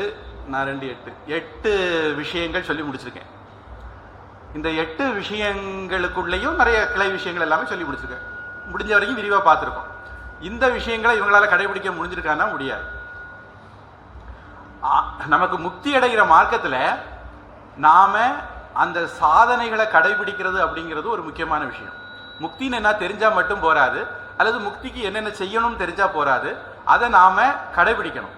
இனி கடைபிடிக்கிறது மட்டும் இல்லை. இப்ப சில பேர் ஜென்ம ஜென்மமா பூஜை எல்லாம் பண்ணிட்டு வருவாங்க. ஆனா ராமகிருஷ்ணர் சொன்னது மாதிரி சொர கொடுக்க எத்தனை தீர்த்தத்துல குளிச்சுட்டு வந்தாலும் அதுக்கு கசப்பு மாறி இருக்காது. நீங்க பண்ணின பூஜை, நீங்க பண்ணின ஜபம், நீங்க பண்ணின பஜனைகள், இது எதுவுமே உங்களுடைய சுபாவத்தை மாத்திருக்கவே மாத்திருக்காது. அப்படி மாத்திருக்கலைன்னா எதுவும் உங்களுக்குள்ள வேலை செய்யலைன்னு அர்த்தம். அப்போ முக்தி அப்படிங்கிறது சாத்தியம் இல்லை. அப்போ நமக்கு முக்தி அடைகிறதுக்கு சில சாதனைகள் வேணும். நம்முடைய சுபாவத்தில் மாற்றங்கள் வரணும். நம்ம உலகத்தை புரிஞ்சுக்கிற பார்வையில் மாற்றங்கள் வரும். ஒரு உதாரணத்துக்கு ரொம்ப சிம்பிளான ஒரு விஷயம். முதல் விஷயம் நமக்கு என்ன தோணணும்னா, நான் இந்த உடம்பு இல்லை அப்படிங்கிறது முதல்ல நமக்கு தோணணும். இந்த உடம்பு இல்லைங்கிறதுல மனசு இல்லை, புத்தி இல்லை, இது எல்லாமே அடக்கம். நான் இதை தாண்டின ஒருத்தன் அப்படிங்கிற உணர்வு எத்தனை பேருக்கு வந்திருக்கும்? இது நிக்கிறது இல்லை. அதுதான் உண்மை. அப்ப அதனால ஆன்மீக பயணம் அப்படிங்கிறது, முக்திங்கிறது இப்படி கண்ணை மூடி திறக்கிறதுக்குள்ள வர முடியாது. ஒவ்வொருத்தருக்கும் ஒவ்வொரு சமயத்தில் வரும். அவங்க பக்குவத்தை பொறுத்து, அவங்க சாதனைகளை பொறுத்து. இதை யோக சூத்திரத்தில் பிரிப்பாங்க. நம்ம என்ன சாதனை பண்றோம் அப்படிங்கிறது. நல்ல உச்சக்கட்ட சாதனை எடுத்து பண்ணீங்கன்னா சீக்கிரமா போயிருவீங்க. ஒரு ராக்கெட் எடுத்துட்டு போற மாதிரி வச்சுங்க. அடுத்தது, அந்த சாதனையை எவ்வளவு தீவிரமா பண்றீங்க. ஆண்டைக்கு ஒருக்க ஆவணிக்கு ஒருக்க நான் ஜபம் பண்ணேன், தீவிரம் இருக்கணும். அப்போ சாதனை உச்சபட்ச சாதனையா இருக்கணும். அந்த சாதனையை செய்யறதுல தீவிரம் இருக்கணும். இப்படி சில விஷயங்களும் இருக்கு. இதெல்லாம் சேர்ந்துதான் நமக்கு ஒரு முன்னேற்றத்தை தீர்மானிக்கும். நான் இப்போ ஒரு சைக்கிளை எடுத்துக்கிட்டு போறேன், கார் எடுத்துட்டு போறேன், ராக்கெட் எடுத்துட்டு போறேன்னா நான் போய் சேர வேண்டிய இடத்துக்கு எப்போ போய் சேர போறேங்கிற வித்தியாசம் வந்துடும். நான் ராக்கெட் எடுத்துட்டு தான் போனேன், ஆனா மணிக்கு 10 கிலோமீட்டர் வேகத்துல போனேன் அப்படின்னா சைக்கிள்ல போறவன் எனக்கு முன்ன போயிடுவான். இப்ப இந்த மாதிரி விஷயங்களும் இருக்கு. அதனால முக்தி அப்படிங்கிறது ஒரு கனவு அல்ல, அது ஒரு நிதர்சனம். அதை அடைகிறதுக்கு நமக்கு சாதனைகள் வேணும். அந்த சாதனைகளை நம்ம கடைபிடிக்கணும். அந்த சாதனைகளை கடைபிடிக்கிறதுனால இப்ப நாம சாமி கும்பிடுறோம். சாமி கும்பிடல நமக்கு என்ன இது வரணும்? எனக்கு மேல ஒரு சக்தி இருக்கு, நான் அல்பன் அப்படின்னு நினைச்சு என்னுடைய அகங்காரம் கீழே போகணும். சாமி கும்பிடல அது முக்கியமான விஷயம். ஆனா என் அகங்காரம் கீழவே போட நீங்க எத்தனை ஜென்மமாட்டு பூஜை பண்ணி சாமி கும்பிட்டு இருக்கு. அகங்காரம் உங்களுக்கு போகலேனா, குறையலேனா நீங்க சாமி கும்பிட்டு பிரயோஜனம் வராது. அப்ப அதனால சாதனைகள் நிறைய இருக்கு. அந்த சாதனைகள் மூலமாக நாம அடைய வேண்டிய பக்குவம் ஒண்ணு இருக்கு. அந்த பக்குவமும் அடைந்தால்தான் அது பலன் தரும். இதெல்லாம் கூடி வரும்போது இந்த உடம்பு இருக்குதா இல்லையாங்கிறது கூட முக்திக்கு ஒரு விஷயம் இல்லை. ஜீவன் முக்தின்னு நம்ம சொல்றோம். அப்படி இங்கேயே இருக்கும் போதே கூட நாம நிம்மதியா இருக்க முடியும். நம்ம சுற்றி எத்தனையோ விஷயங்கள் நடக்கும். இப்போ உதாரணத்துக்கு நம்மளை யாராவது கொஞ்சம் கேவலமா பேசிட்டாங்க, அது நம்ம காதுல விழுந்துட்டுது. நமக்கு பொறுக்க முடியுதா? என்ன போய் எப்படி சொல்லிட்டான் அப்படின்னு நமக்கு தோணுது தானே. நமக்கு ஏன் அதை புறக்கணிக்க முடியல? ஒருவேளை நம்ம புறக்கணிச்சோம்னா, நீங்க பூஜை பண்ணியிருக்கலாம், பண்ணாம இருக்கலாம், ஜபம் பண்ணியிருக்கலாம், பண்ணாம இருக்கலாம். இன்னொருத்தன் உங்களை கேவலமா பேசும்போது உங்களுக்கு இந்த எரும மாட்டுக்கு மேல மழை பெய்தது மாதிரி உங்களால் அதை எடுக்க முடிஞ்சதுன்னா நீங்க பக்குவம் ஆயிட்டீங்கன்னு அர்த்தம், ஆன்மீகத்தில் முன்னேறிட்டீங்கன்னு அர்த்தம். அதனால நீங்க பூஜை பண்றீங்களா இல்லையா, பட்டை போடுறீங்களா இல்லையா, இதெல்லாம் செகண்டரி.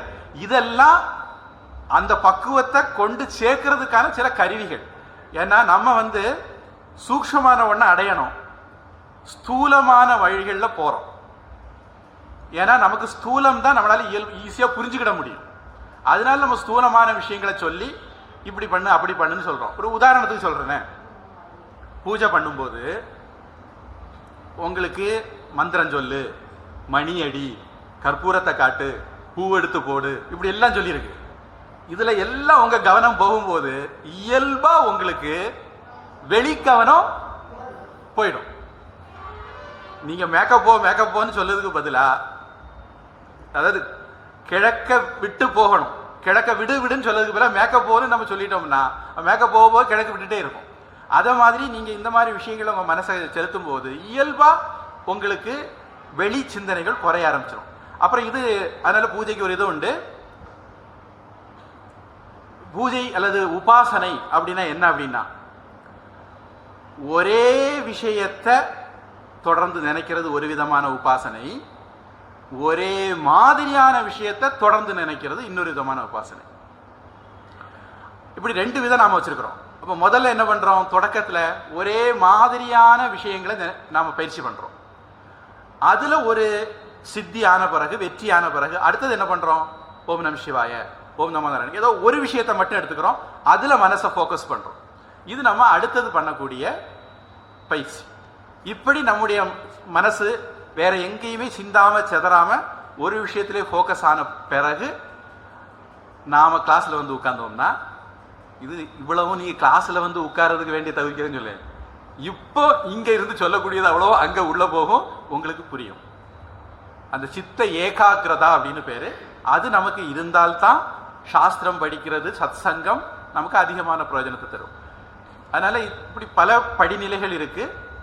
அதனால தான் பெரியவங்க நாம பலவிதம் இல்லையா, ஒவ்வொரு பெருவிரல் ரேகை இன்னொரு ஆள் பெருவிரல் ரேகை ஒன்று போல இல்லை அப்படின்னு சொல்லிட்டு இருந்தாங்க. இப்போ கண்டுபிடிச்சிருக்காங்களா, ஒரு வீட்டில் 2 பிள்ளைகளுக்கு ஒரே மாதிரி பெருவிரல் ரேகை வந்துட்டு தான் ஆதார மிஷின் வேலை செய்ய மாட்டாங்களா? ஏதோ கடவுளுடைய படைப்பில் ஒரு சின்ன பெசகிற இடத்துக்கு வச்சுருங்க, அவர் வேற ஏதாவது வித்தியாசம் வச்சிருப்பாரு, இவங்க இன்னும் கண்டுபிடிக்கல, இவங்க ஒரு நாள் பெருவிரல் ரேகை நம்பிட்டு இருந்தாங்க. எப்படியானாலும் நம்ம ஒவ்வொருத்தரும் ஒவ்வொரு மாதிரி. அதனால நம்ம எல்லாருக்கும் தென்னைக்கும் பனைக்கும் ஒரே தலை போடக்கூடாதுமாங்க. நம்ம எல்லாருக்கும் ஒரே விதமான சாதனைகளும் ஒத்து போகாது. அதனால நாம ஒவ்வொருத்தரும் நம்ம நம்ம நிலையில இருந்து சாதனைகள் பண்ணி அடுத்த நிலைக்கு போகணும். எப்படியானாலும் கடைசி நிலை என்ன அப்படின்னா, உலகத்தில் ஒவ்வொருத்தரும் ஒவ்வொன்று சொல்லுவாங்க, ஒவ்வொருத்தருக்கும் ஒவ்வொன்று பிடிக்கும், ஒவ்வொன்று செய்யறதுக்கு ஈஸியா இருக்கும். ஆனால் சாஸ்திரம் சொல்றது கடைசியா ஞானம் அடைந்து அந்த ஞானத்தை நம்முடையதாக மாற்றும் போது மட்டும்தான் முக்தி வரும். அதுதான் இறுதி வழி. அந்த ஞானத்தை அடைகிறதுக்கு நிறைய பயிற்சிகள் இருக்கு. அதெல்லாம் தான் நாம இதுல பார்த்துட்டு இருக்கோம். இப்போ நாம பார்த்துட்டு இருக்கிற புத்தகத்துக்கு பேரு சாதன பஞ்சகம்னு பேரு. 40 விஷயங்கள் ஒரு மனிதன் கடைபிடிக்க வேண்டிய 40 விஷயங்களை சொல்லுது. அதுல கொஞ்சம் விஷயம் நம்ம பார்த்துட்டு இருக்கோம். அதுல ஒண்ணு இன்னைக்கு வாக்கு சம்பந்தமான விஷயம். நதுவிருத்தா வாக்கியம் சமாகர்ணியதா, தேவையில்லாத பேச்சு வேண்டாம் அப்படின்னு ரொம்ப எளிமையா சொல்லியிருக்காரு. நீங்க பேசாம இருக்கணும் கூட இல்லை, தேவையில்லாத பேச்சை குறைச்சா கூட போதும் அப்படிங்கிறாரு. தேவையில்லாத பேச்சுன்னா இனி இதுல இன்னொரு இது இருக்கு. சில பேருக்கு கடவுளை பத்தியே பேசணும், கடவுளையே பத்தி நினைக்கணும் அப்படின்னு பொதுவா சொல்லுவாங்க. அது ஒரு ஸ்டேஜில் சரிதான். ஆனா நீங்க கடவுளை பத்தி பேசுறீங்க, கடவுளை பத்தி நினைக்கிறீங்க, ஆனா உங்க பக்கத்துல கஷ்டப்படுறவங்க பத்தி நினைக்கலைன்னா உங்களுடைய கடவுள் நம்பிக்கை கோளாறுன்னு அர்த்தம். அதனால விவேகானந்த சாமி அழகா சொன்னாரு, தரித்திர தேவோ பவ, மூர்க்க தேவோ பவ, துக்கி தேவோ பவ அப்படின்னாரு. அதனால மற்றவர்களுடைய கஷ்டத்தை நம்ம கஷ்டம் மாதிரி நாம நினைக்கும் போது நாம ஆன்மீகத்துல முன்னேறி இருக்கோம்னு அர்த்தம். மற்றவர்களுக்கு நமக்கு உதவி செய்யற தன்மை வந்ததுன்னா நாம ஆன்மீகத்துல முன்னேறி இருக்கணும்னு அர்த்தம். மற்றவர்களுக்காக வேண்டி நாம வாழ்றோம்னா நாம ஆன்மீகத்துல முன்னேறி இருக்கணும் அர்த்தம். பொதுவாக இதுக்கு ஒரு பயிற்சியை தரதுக்கு தான் நமக்கு இல்லறமே வச்சிருக்கு. நாம டீனேஜ் வரைக்கும் சொந்த காரியம் ஜிந்தாபாத்னு வாழ்ந்திருப்போம். அப்புறம் கல்யாணம் பண்றோம். கல்யாணம் பண்ண பிறகு நம்ம கெட்டிக்கிட்ட ஆட்களுக்காக வேண்டி நாம வாழ ஆரம்பிக்கிறோம். அடுத்தது நமக்கு குழந்தைகள் வருது. நான் இருந்த வட்டம் இப்போ நாம 2 பேருன்னு பெருசாகுது. குழந்தைகள் வந்த பிறகு நாம அப்படின்னு அது இன்னும் பெருசாகுது. குழந்தைகளுக்காக வேண்டி நாம நிறைய விஷயங்களை விட்டு கொடுக்குறோம், தியாகம் பண்றோம். இப்படி இனி கல்யாணம் பண்ணி வந்தவொடனே முதல்ல நம்ம குடும்பம்னு இருந்தோம், இப்போ அவங்க குடும்பமும் நம்ம குடும்பம் ஆயிரும். நவீன காலத்தில் உள்ள தலைமுறைக்கு அப்படி இல்லை அப்படின்னு கேள்விப்படுறேன். அது துரதிருஷ்டம். ஆனா குடும்பம் கல்யாணம்ங்கிற முறை நாம வச்சிருந்தது அதையும் ஒரு ஆன்மீக சாதனையா தான் வச்சிருந்தோம். அப்ப நாமங்கிறத அடுத்த குடும்பமும் நம்முடைய குடும்பமாக ஆகிறோம். இப்படி நாம நம்முடைய குறுகின சுயநலம்ங்கிற வட்டத்தில் இருந்து நாம பெருசாகிட்டே வரோம். நாம பெருசாகிறது தான் நம்முடைய நான் அப்படிங்கிற எண்ணம். அந்த நானுக்குள்ள இந்த உலகமே நான் நினைக்கிற எண்ணம் வர்றது தான் முக்தி மோட்சம் அப்படின்னு நம்ம சொல்லுவோம். சர்வாத்ம பாவம்னு அதுக்கு இன்னொரு வார்த்தையும் இருக்கு. அதனால முக்தி மோட்சம்னா அதை பத்தி நமக்கு சில பேருக்கு ஒரு தப்பான அபிப்பிராயம் இருக்கு. அது என்னவோ ஒரு விஷயம் எங்கேயோ உட்கார்ந்து இருக்கு, அதை பிடிக்கணும்னு. அப்படியும் இல்லை. எல்லாரையும் தமர் போல் கருதி அப்படின்னு தமிழ் இலக்கியத்தில் வரும். எல்லாரையும் நம்முடையவர்களாக கருதி நம்ம வாழ ஆரம்பிச்சோம்னா அதுவே ஒரு மோட்சம் தான், முக்தி தான்.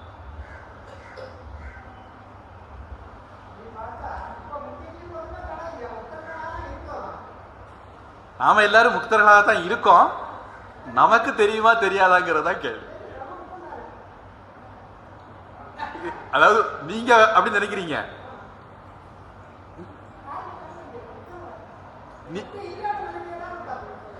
அதாவது இப்போ ஒரு உதாரணம் சொல்றேன். இது எல்லாமே ஆட்டம் தான், அதாவது அணுக்கள் தான். எனக்கும் தெரியும், உங்களுக்கும் தெரியும். ஆனா எனக்கு இங்க ஒரு 50 பேர் உட்கார்ந்துருக்காங்கன்னு தெரியுது. இதுல இவங்க இன்னாருன்னு எனக்கு தெரியுது. எப்ப எனக்கு இந்த வித்தியாசங்கள் தெரியுதோ, தெரிஞ்சா கூட தப்பு இல்லை, இந்த வித்தியாசங்கள் என்னுடைய விவகாரத்துல வித்தியாசத்தை ஏற்படுத்துதோ அப்ப எனக்கு தெரிஞ்சிருந்து பிரயோஜனம் இல்லைன்னு அர்த்தம். எல்லாரும் முக்தர்கள் தான் அப்படின்னா இதுக்கு வந்து சொல்லுவாங்க தியரிட்டிக்கலா சொல்லுவாங்க. தியரிட்டிக்கலா அப்படித்தான், எல்லாமே அணுக்கள் தான், எல்லாருமே முக்தர்கள் தான். ஆனா இப்படி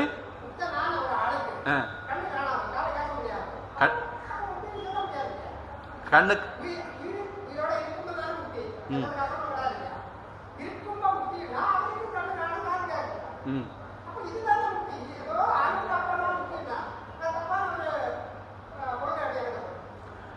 இல்ல உட்காருங்க. அதாவது ஏதோ ஆன பிறகுதான் முக்தியா அப்படின்னா இல்ல, இப்பமே எல்லாரும் முக்தி தான்னா ஆமா. ஆனா அந்த முக்தி அப்படிங்கிறது நம்முடைய நடவடிக்கைகள்ல செயல்பாடுகள்ல வெளிப்படும். எப்படி? எல்லாரையும் சமமாக பார்க்கிற ஒரு பார்வை, சமத்துவம் யோக உச்சதே அப்படின்னு. இன்னைக்கு நம்ம கிட்ட அவங்க மனசாட்சி அவங்க போய் என்ன பொறுத்து நாங்க ஏன் மனசாட்சியை தொட்டு சொல்லு, நான் எல்லாரையும் சமமா பார்க்கறது இல்லை. எனக்கு தெரியும் வேதாந்தம் என்ன சொல்லுதுன்னு எனக்கு தெரியும், உபனிஷம் என்ன சொல்லுதுன்னு தெரியும். ஆனா நான் எல்லாரையும் சமமா பார்க்கறேன்னா நான் பார்க்கறது இல்லை என் மனசாட்சிக்கு. இப்ப இங்க இருக்கிற பல பேரும் அந்த இது இருக்கிறதுனால அவங்க முக்திக்கு வரலன்னு நினைக்காங்க. உங்க மனசாட்சிக்கு ஒருவேளை இல்லை நான் எல்லாரையும் சமமாக தான் பார்க்குறேன், நல்லவன் கெட்டவன் வித்தியாசப்படுத்துறது இல்லை,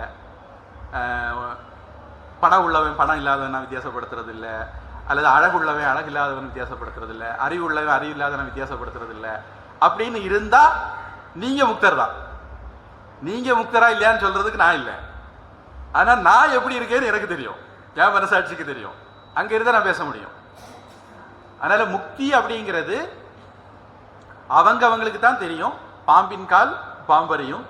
ஒருவேளை நீங்க அப்படி நினைக்கிறதா இருந்தா நீங்க உங்களுக்கு கேட்டுக்கிட வேண்டிய கேள்வி, கீதையில சிதப்பிரஜன் கொஞ்சம் லட்சணம் சொல்லியிருக்கு, 12வது அத்தியாயத்துல பக்தன் சொல்லிட்டு கொஞ்சம் லட்சணம் சொல்லியிருக்கு. இந்த லட்சணங்களை படி நான் வாழ்றேனா, என்னால இது அன்றாட வாழ்க்கையில நடைமுறைப்படுத்த முடியுதா, நான் கடைபிடிச்சிட்டு இருக்கேனா அப்படிங்கிற கேள்வி நம்ம கேட்டா போறோம். நமக்கு நாமளே ஒரு பரிசோதனை பண்ணிக்கிட்டா போறோம். அந்த பரிசோதனையில ஒவ்வொன்றையும் வச்சு டிக் போடணும். இதுல ஜெயிச்சுட்டேன், இதுல ஜெயிச்சுட்டேன், இதுல ஜெயிச்சுட்டேன். அப்படி ஜெயிச்சுட்டா அடுத்தவங்க அவங்க விருப்பப்படி போடுவாங்க. ஒண்ணு நாம நமக்கே போட்டுக்கணும். ஏன்னா நமக்கு மனசாட்சி இருக்கு. பொதுவா நம்ம எல்லாருக்கும் மனசாட்சி இருக்கு. நாம வந்து தப்பு செய்யும் போது கூட நம்ம மனசாட்சி உறுத்தும். அதனால நம்ம மனசாட்சி கரெக்டா பதில் சொல்லும். அதனால அவங்களுக்கு போட்டுட்டா போதும். இது பகவத்கீதையில இந்த டாபிக் வரும்போதே சாமி குறிப்பா சொல்லுவாங்க, இதெல்லாம் வந்து அடுத்தவனை கொண்டு போய் இப்படி அளந்து இவன் ஞானியா இவன் ஞானியா இப்படி அளந்து பார்க்கறதுக்கு இல்லை, நமக்கு ஒத்து பார்க்கறதுக்கு மட்டும்தான் அப்படின்ட்டு சொல்லுவாங்க. அது நாம கவனமா சொல்ற விஷயம். அது அடுத்தவங்களை அளந்து பார்க்கறதுக்கு இல்லை, நமக்கு நாமளே யோசிக்கிறது தான்.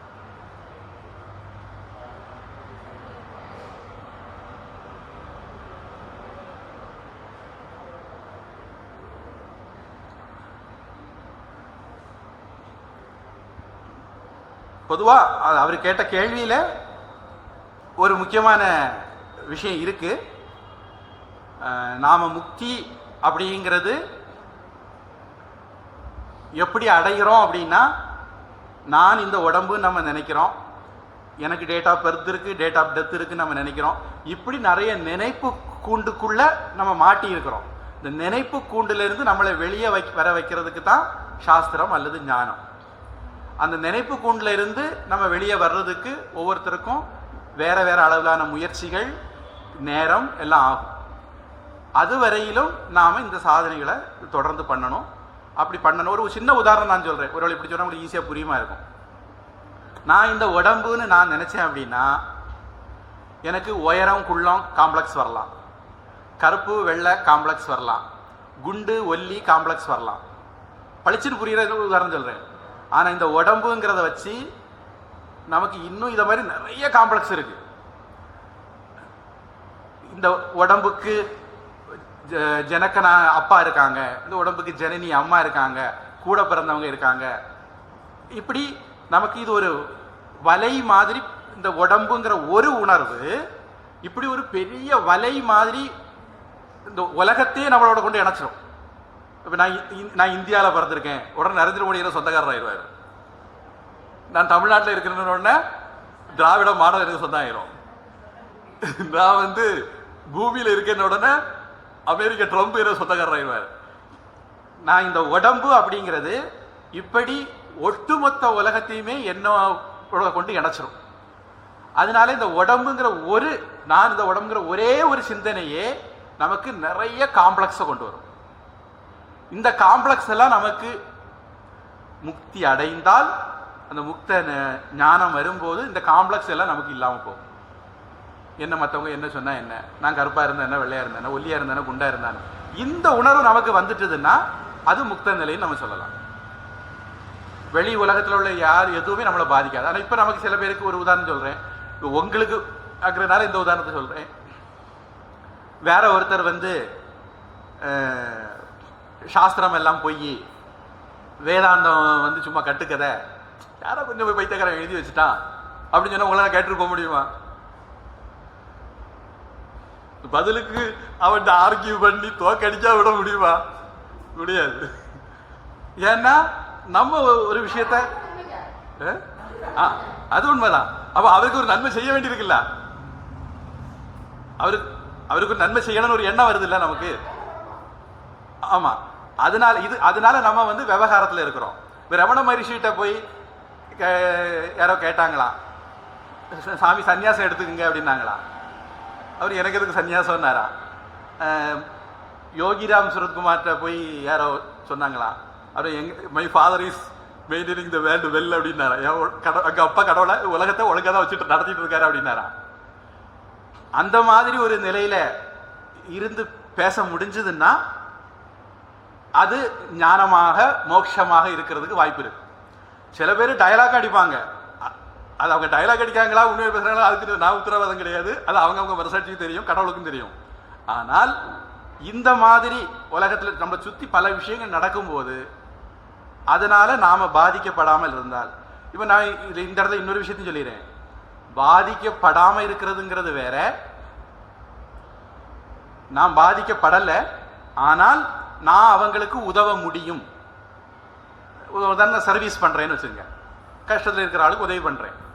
நான் வந்து கஷ்டத்தில் இருக்கிற ஆளுக்கு உதவி பண்ணிட்டா எனக்கு மோட்ச நிலை குறைஞ்சிட்டது அப்படின்னு கிடையாது. அதாவது நம்ம சின்ன பிள்ளையில களைச்சு விளையாடுவோம், இது நம்ம பேர பிள்ளைக்கு கூட போய் நம்ம களைச்சு விளையாடுவோம். சின்ன பிள்ளைகள் நம்ம களைச்சு விளையாடும் போது நமக்கு இருந்த மனநிலை என்ன, இப்போ பேர பிள்ளை கூட களைச்சு விளையாடும் போறதுக்கு நம்மளுக்கு இருக்கக்கூடிய மனநிலை என்ன, ரெண்டு வேற வேற தானே.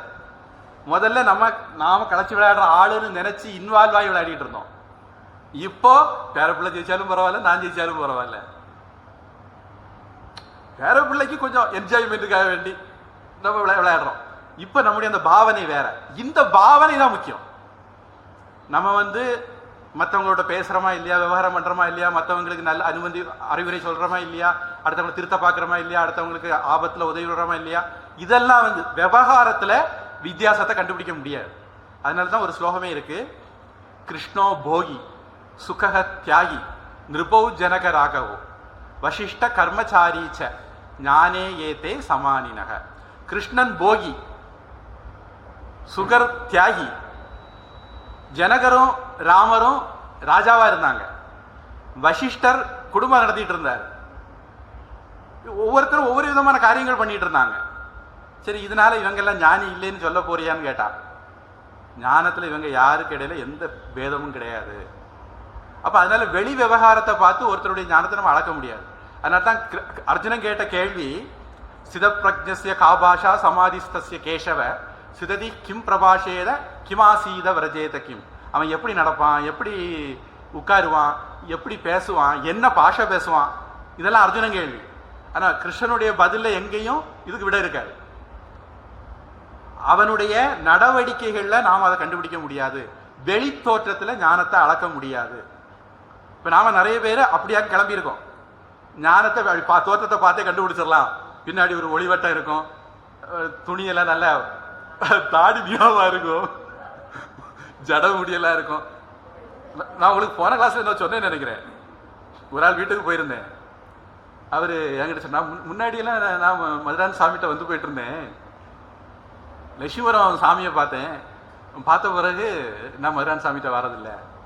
லட்சுமிபுரம் சாமி தான் பெரிய மகான். ஏன்னா மதுரான் சாமி நல்லா துவச்சி நீட்டாக ட்ரெஸ் எல்லாம் போடுவார், வாங்கி ருசியாக சாப்பிடுவார். லட்சுமிபுரம் சாமி அதெல்லாம் பண்ண மாட்டார். அதனால அவருக்கு மதுரான் சாமி மகான் இல்லை, லட்சுமிபுரம் சாமி மகான். அவங்க வந்து வெளி தோற்றத்தை பார்த்து அளக்குறாங்க. வெளி தோற்றத்தை பார்த்து நம்ம அளக்க ஆரம்பிச்சிட்டாலே நமக்கு ஞானம் இல்லைன்னு அர்த்தம்.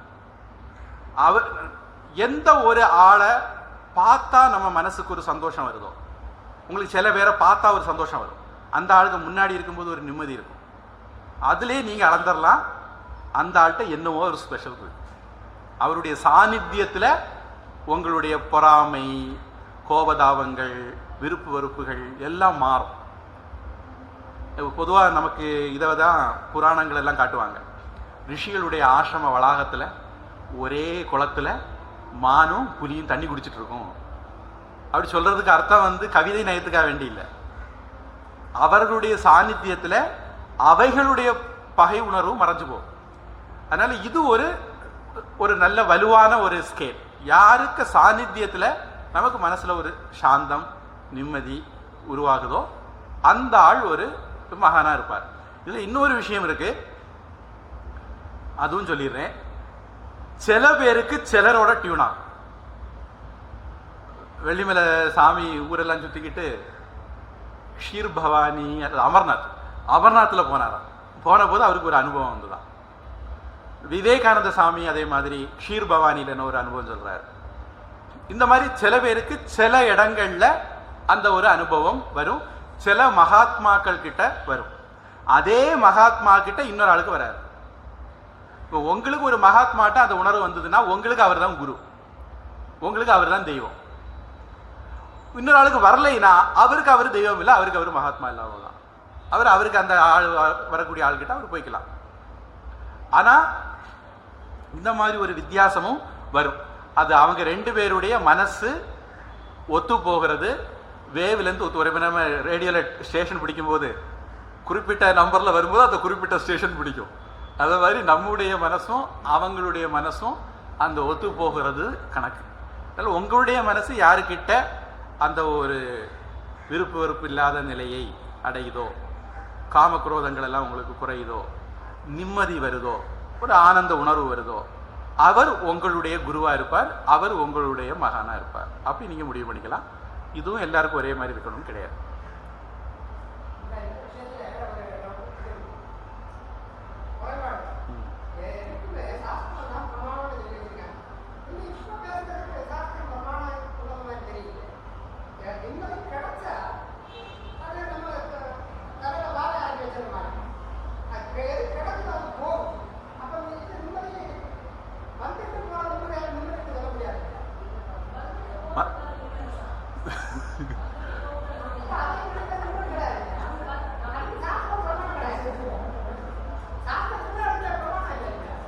பொதுவா சங்கரர் சாஸ்திரம் பிரமாணம் சொல்லும்போது ஒரு சிக்கல் இருக்கு. என்ன அப்படின்னா, நான் பச்சை கண்ணாடி போட்டு பார்த்தா எனக்கு எல்லாம் பச்சையா தெரியும், நான் சிவப்பு கண்ணாடி போட்டு பார்த்தா எனக்கு எல்லாம் சிவப்பா தெரியும். இப்போ நமக்கு ஒரு சாஸ்திரம் இருக்கு. இந்த சாஸ்திரத்துக்கு சங்கரர் ஒரு விளக்கம் சொல்லியிருக்காரு, ராமானுஜர் ஒரு விளக்கம் சொல்லியிருக்காரு, மத்வர் ஒரு விளக்கம் சொல்லியிருக்காரு, பல மகான்கள் பல விதமான விளக்கம் சொல்லியிருக்காங்க. அப்போ ஒரே சாஸ்திரம் ஒவ்வொருத்தரும் ஒவ்வொரு விளக்கம் சொல்றாங்க. ஏன் அப்படிங்கிறதுக்கு காரணத்துக்குள்ள நம்ம போக வேண்டாம். ஆனா ஒரு நிதர்சனத்தை சொல்றேன். அப்போ அதனால சங்கரர் என்ன சொல்றாருன்னா, சாஸ்திரம் சொல்லி இருந்தா மட்டும் போராது. ஏன்னா சாஸ்திரத்தை நாம தப்பா புரிஞ்சுக்கிறதுக்கான வாய்ப்பு உண்டு. ஒரு காரணம், சாஸ்திரம் 1008 சாகை உண்டு வேதங்கள். இன்னைக்கு நம்மக்கிட்ட வெறும் 8 சாகை தான் கிடச்சிருக்கு. அப்போ எனக்கு தெரிஞ்ச 8க்குள்ளே தான் எல்லாம் இருக்கணும்னு நான் நினைக்க முடியாது. கிடைக்காததில் சில விஷயங்கள் இருக்கலாம், பல விஷயங்கள் இருக்கலாம். இப்போ இது இருக்கு. அதில் சங்கரர் இன்னொன்று, சில பேர் சாஸ்திரத்தில் சொல்லியிருக்கு அப்படின்னு சொல்லிக்கிட்டு அடம் பிடிக்கிறவங்க இருக்காங்க. இப்போ சாஸ்திரத்தில் இலை சிவப்பா இருக்குன்னு சொல்லியிருக்கு, ஒத்துக்கிட முடியுமா? சாஸ்திரம் சொன்னாலும் ஒத்துக்கிட முடியாது. இல்லை வேற கொஞ்சம் டீப்பான விஷயங்கள் இருக்கு. நான் மேம்போக்கா சொல்றேன். பிரமாணம்னு ஒன்று இருக்கு, அதாவது எதன் மூலமாக நாம் அறிகிறோம் அப்படிங்கிற ஒன்று இருக்கு. இதுல முக்கியம், எதுக்கு எந்த பிரமாணத்தை பயன்படுத்தணும் அப்படிங்கிற ஒரு தெளிவு நமக்கு வேணும். ஒரு உதாரணத்துக்கு, இது என்ன நிறம் அப்படிங்கிற கேள்விக்கு நான் இப்படி வச்சுக்கிட்டு பதில் சொல்லக்கூடாது, இல்லை இப்படி வச்சுக்கிட்டு பதில் சொல்லக்கூடாது, இல்லை இப்படி தொட்டு பார்த்துக்கிட்டு பதில் சொல்லக்கூடாது. ஏன்னா இந்த விஷயத்துல பிரமாணம் என்னுடைய கண்ணு தான். அப்ப எந்த விஷயத்துக்கு எது பிரமாணமோ அதன் மூலமாக வரக்கூடிய டேட்டா மட்டும்தான், இன்ஃபர்மேஷன் மட்டும்தான் கரெக்ட். இலை நான் என் கண்ணால பார்த்தா தெரியுது சிவப்பு பச்சை அப்படின்னு தெரியுது. அப்ப வேதம் சிவப்புன்னு சொன்னா ஒண்ணு காஞ்ச இலைய சொல்லி இருக்கணும், இல்ல குரோட்டன்ஸ சொல்லி இருக்கணும் அப்படின்னு நான் லாஜிக்கலா புரிஞ்சுக்கணும். அப்ப அதனால சங்கரர் என்ன சொல்றாருன்னா, வேதத்தை புரிஞ்சுக்கிறதுல சாஸ்திரம் மட்டும்னு வச்சா இந்த மாதிரி குழப்பங்கள் வரும். அதனால கூட 2 பாதுகாப்பு காரணங்களை தரார். ஒன்னு யுக்தி, லாஜிக்கு அது ஒத்து போகணும். ரெண்டாவது அனுபவம், அனுபவத்துக்கும் அது ஒத்து போகணும். அப்போ சாஸ்திரத்தில் சொல்லி இருந்து லாஜிக்குக்கும் சரியா இருந்து அனுபவத்துக்கும் ஒத்து போச்சுதுன்னா, 3 டிக்கு விழுந்துட்டுதுன்னா perfect. God is formless, he is in heaven இப்படின்னு பாலைவன புக்கில் எழுதியிருக்கு. அது யூத மதமாக இருக்கட்டும், கிறிஸ்தவ மதமாக இருக்கட்டும், இல்லை குரானா இருக்கட்டும், இவங்க எல்லாம் ஒரே காப்பி அடிக்க ஆட்கள் தான். கடவுள் உருவம் இல்லாதவன், அவன் சொர்க்கத்தில் இருக்கான். கேட்கறதுக்கு சாஸ்திரம், அவங்கள பொறுத்த வரைக்கும் அவங்க சாஸ்திரம், அவங்க நம்ம கிட்ட சண்டைக்கு வராங்க. எங்க புக்கில் இப்படித்தான் சொல்லி இருக்கு. 4வது வானத்தில் இருக்காரு, 7வது வானத்தில் இருக்காரு, வலது பக்கம் சேர் போட்டு உட்கார்ந்து இருக்காரு. இப்போ லாஜிக்கு இது ஒத்து போகுதா? ஒருத்தர் உருவம் இல்லைன்னு சொல்லியாச்சு, அப்புறம் அவர் ஒரு இடத்துல உட்கார்ந்து இருக்காருன்னு சொன்னா என்ன அர்த்தம்? அது கூட பரவாயில்ல, சகிச்சுக்கிடலாம். அவன் ஆம்பளை கண்டுபிடிச்சிட்டாங்க. அப்போ உனக்கு சாஸ்திரம் சொல்லுது இருக்கட்டும், லாஜிக்கு ஒத்து போகல, அதனால அதை ஒத்துக்கிட முடியாது. அப்போ நம்ம இந்த மாதிரி சில விஷயங்களும் இருக்கிறதுனால சாஸ்திர பிரமாணம்ங்கிறது நம்ம பார்க்குற விஷயம்தான்.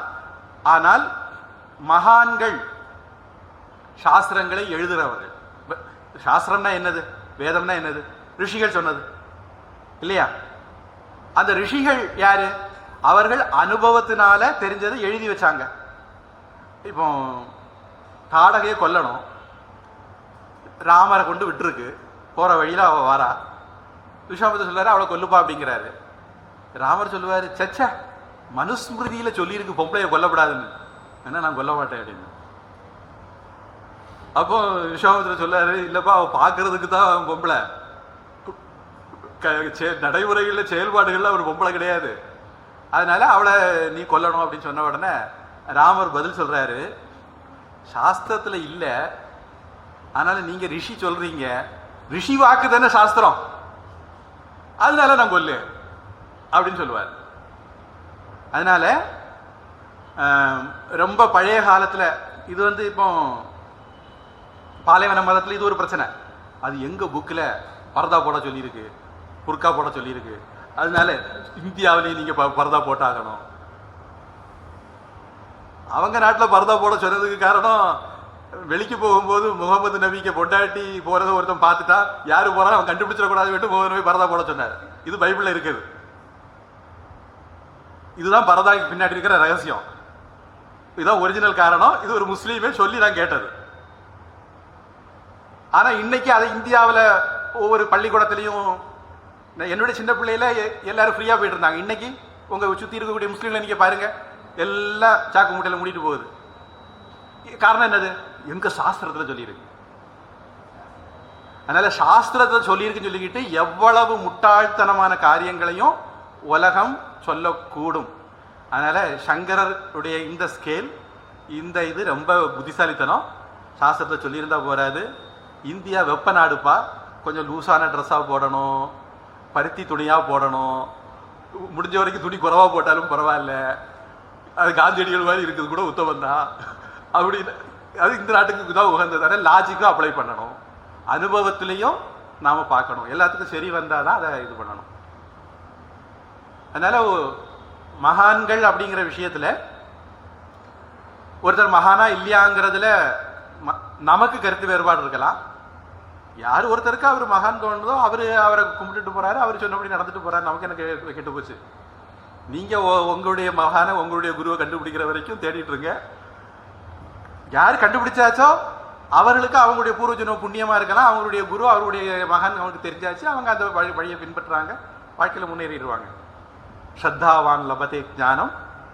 யாருக்கு ஸ்ரத்தை இருக்கோ அவன் உருப்பட்டுட்டு போறான்.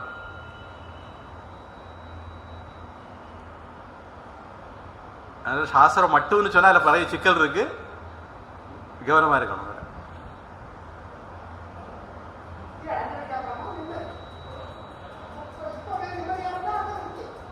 ஆமா, யாரு ஒருவர் நான் இப்பவே நிம்மதியா இங்கேன்னு நினைக்கிறீங்களோ அவங்க அதுக்கு மேல் படிக்க வேண்டியதோ, வழிபட வேண்டியதோ, சாதனைகள் செய்ய வேண்டியதோ இல்லை, இன்னொருத்தருக்கு போய் நீங்கள் சர்வீஸ் பண்ணணும்னோ ஒன்றும் கிடையாது. நீங்கள் விரும்பினதை செய்யுங்க, விரும்பலைன்னா செய்யாமல் இருங்க. நீங்கள் செய்தாலும் தப்பில்லை, செய்யாட்டாலும் தப்பில்லை. மற்றவர்கள் என்ன வேணாலும் சொல்லிட்டு போகட்டும்.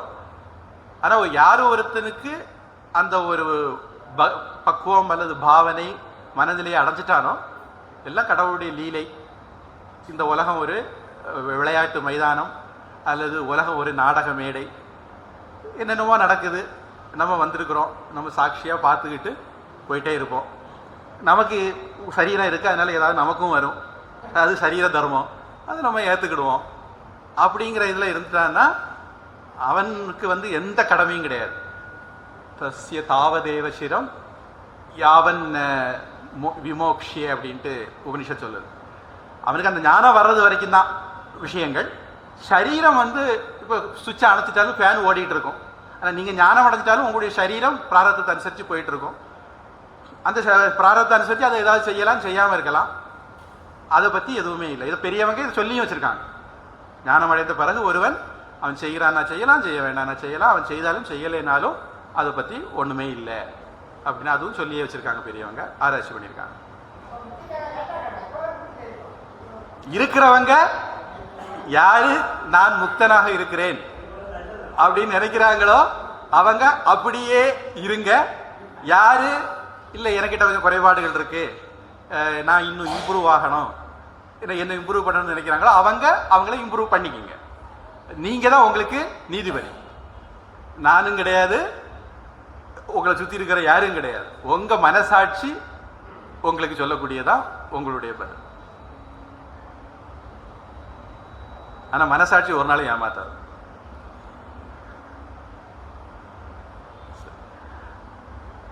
பிரார்த்தனை.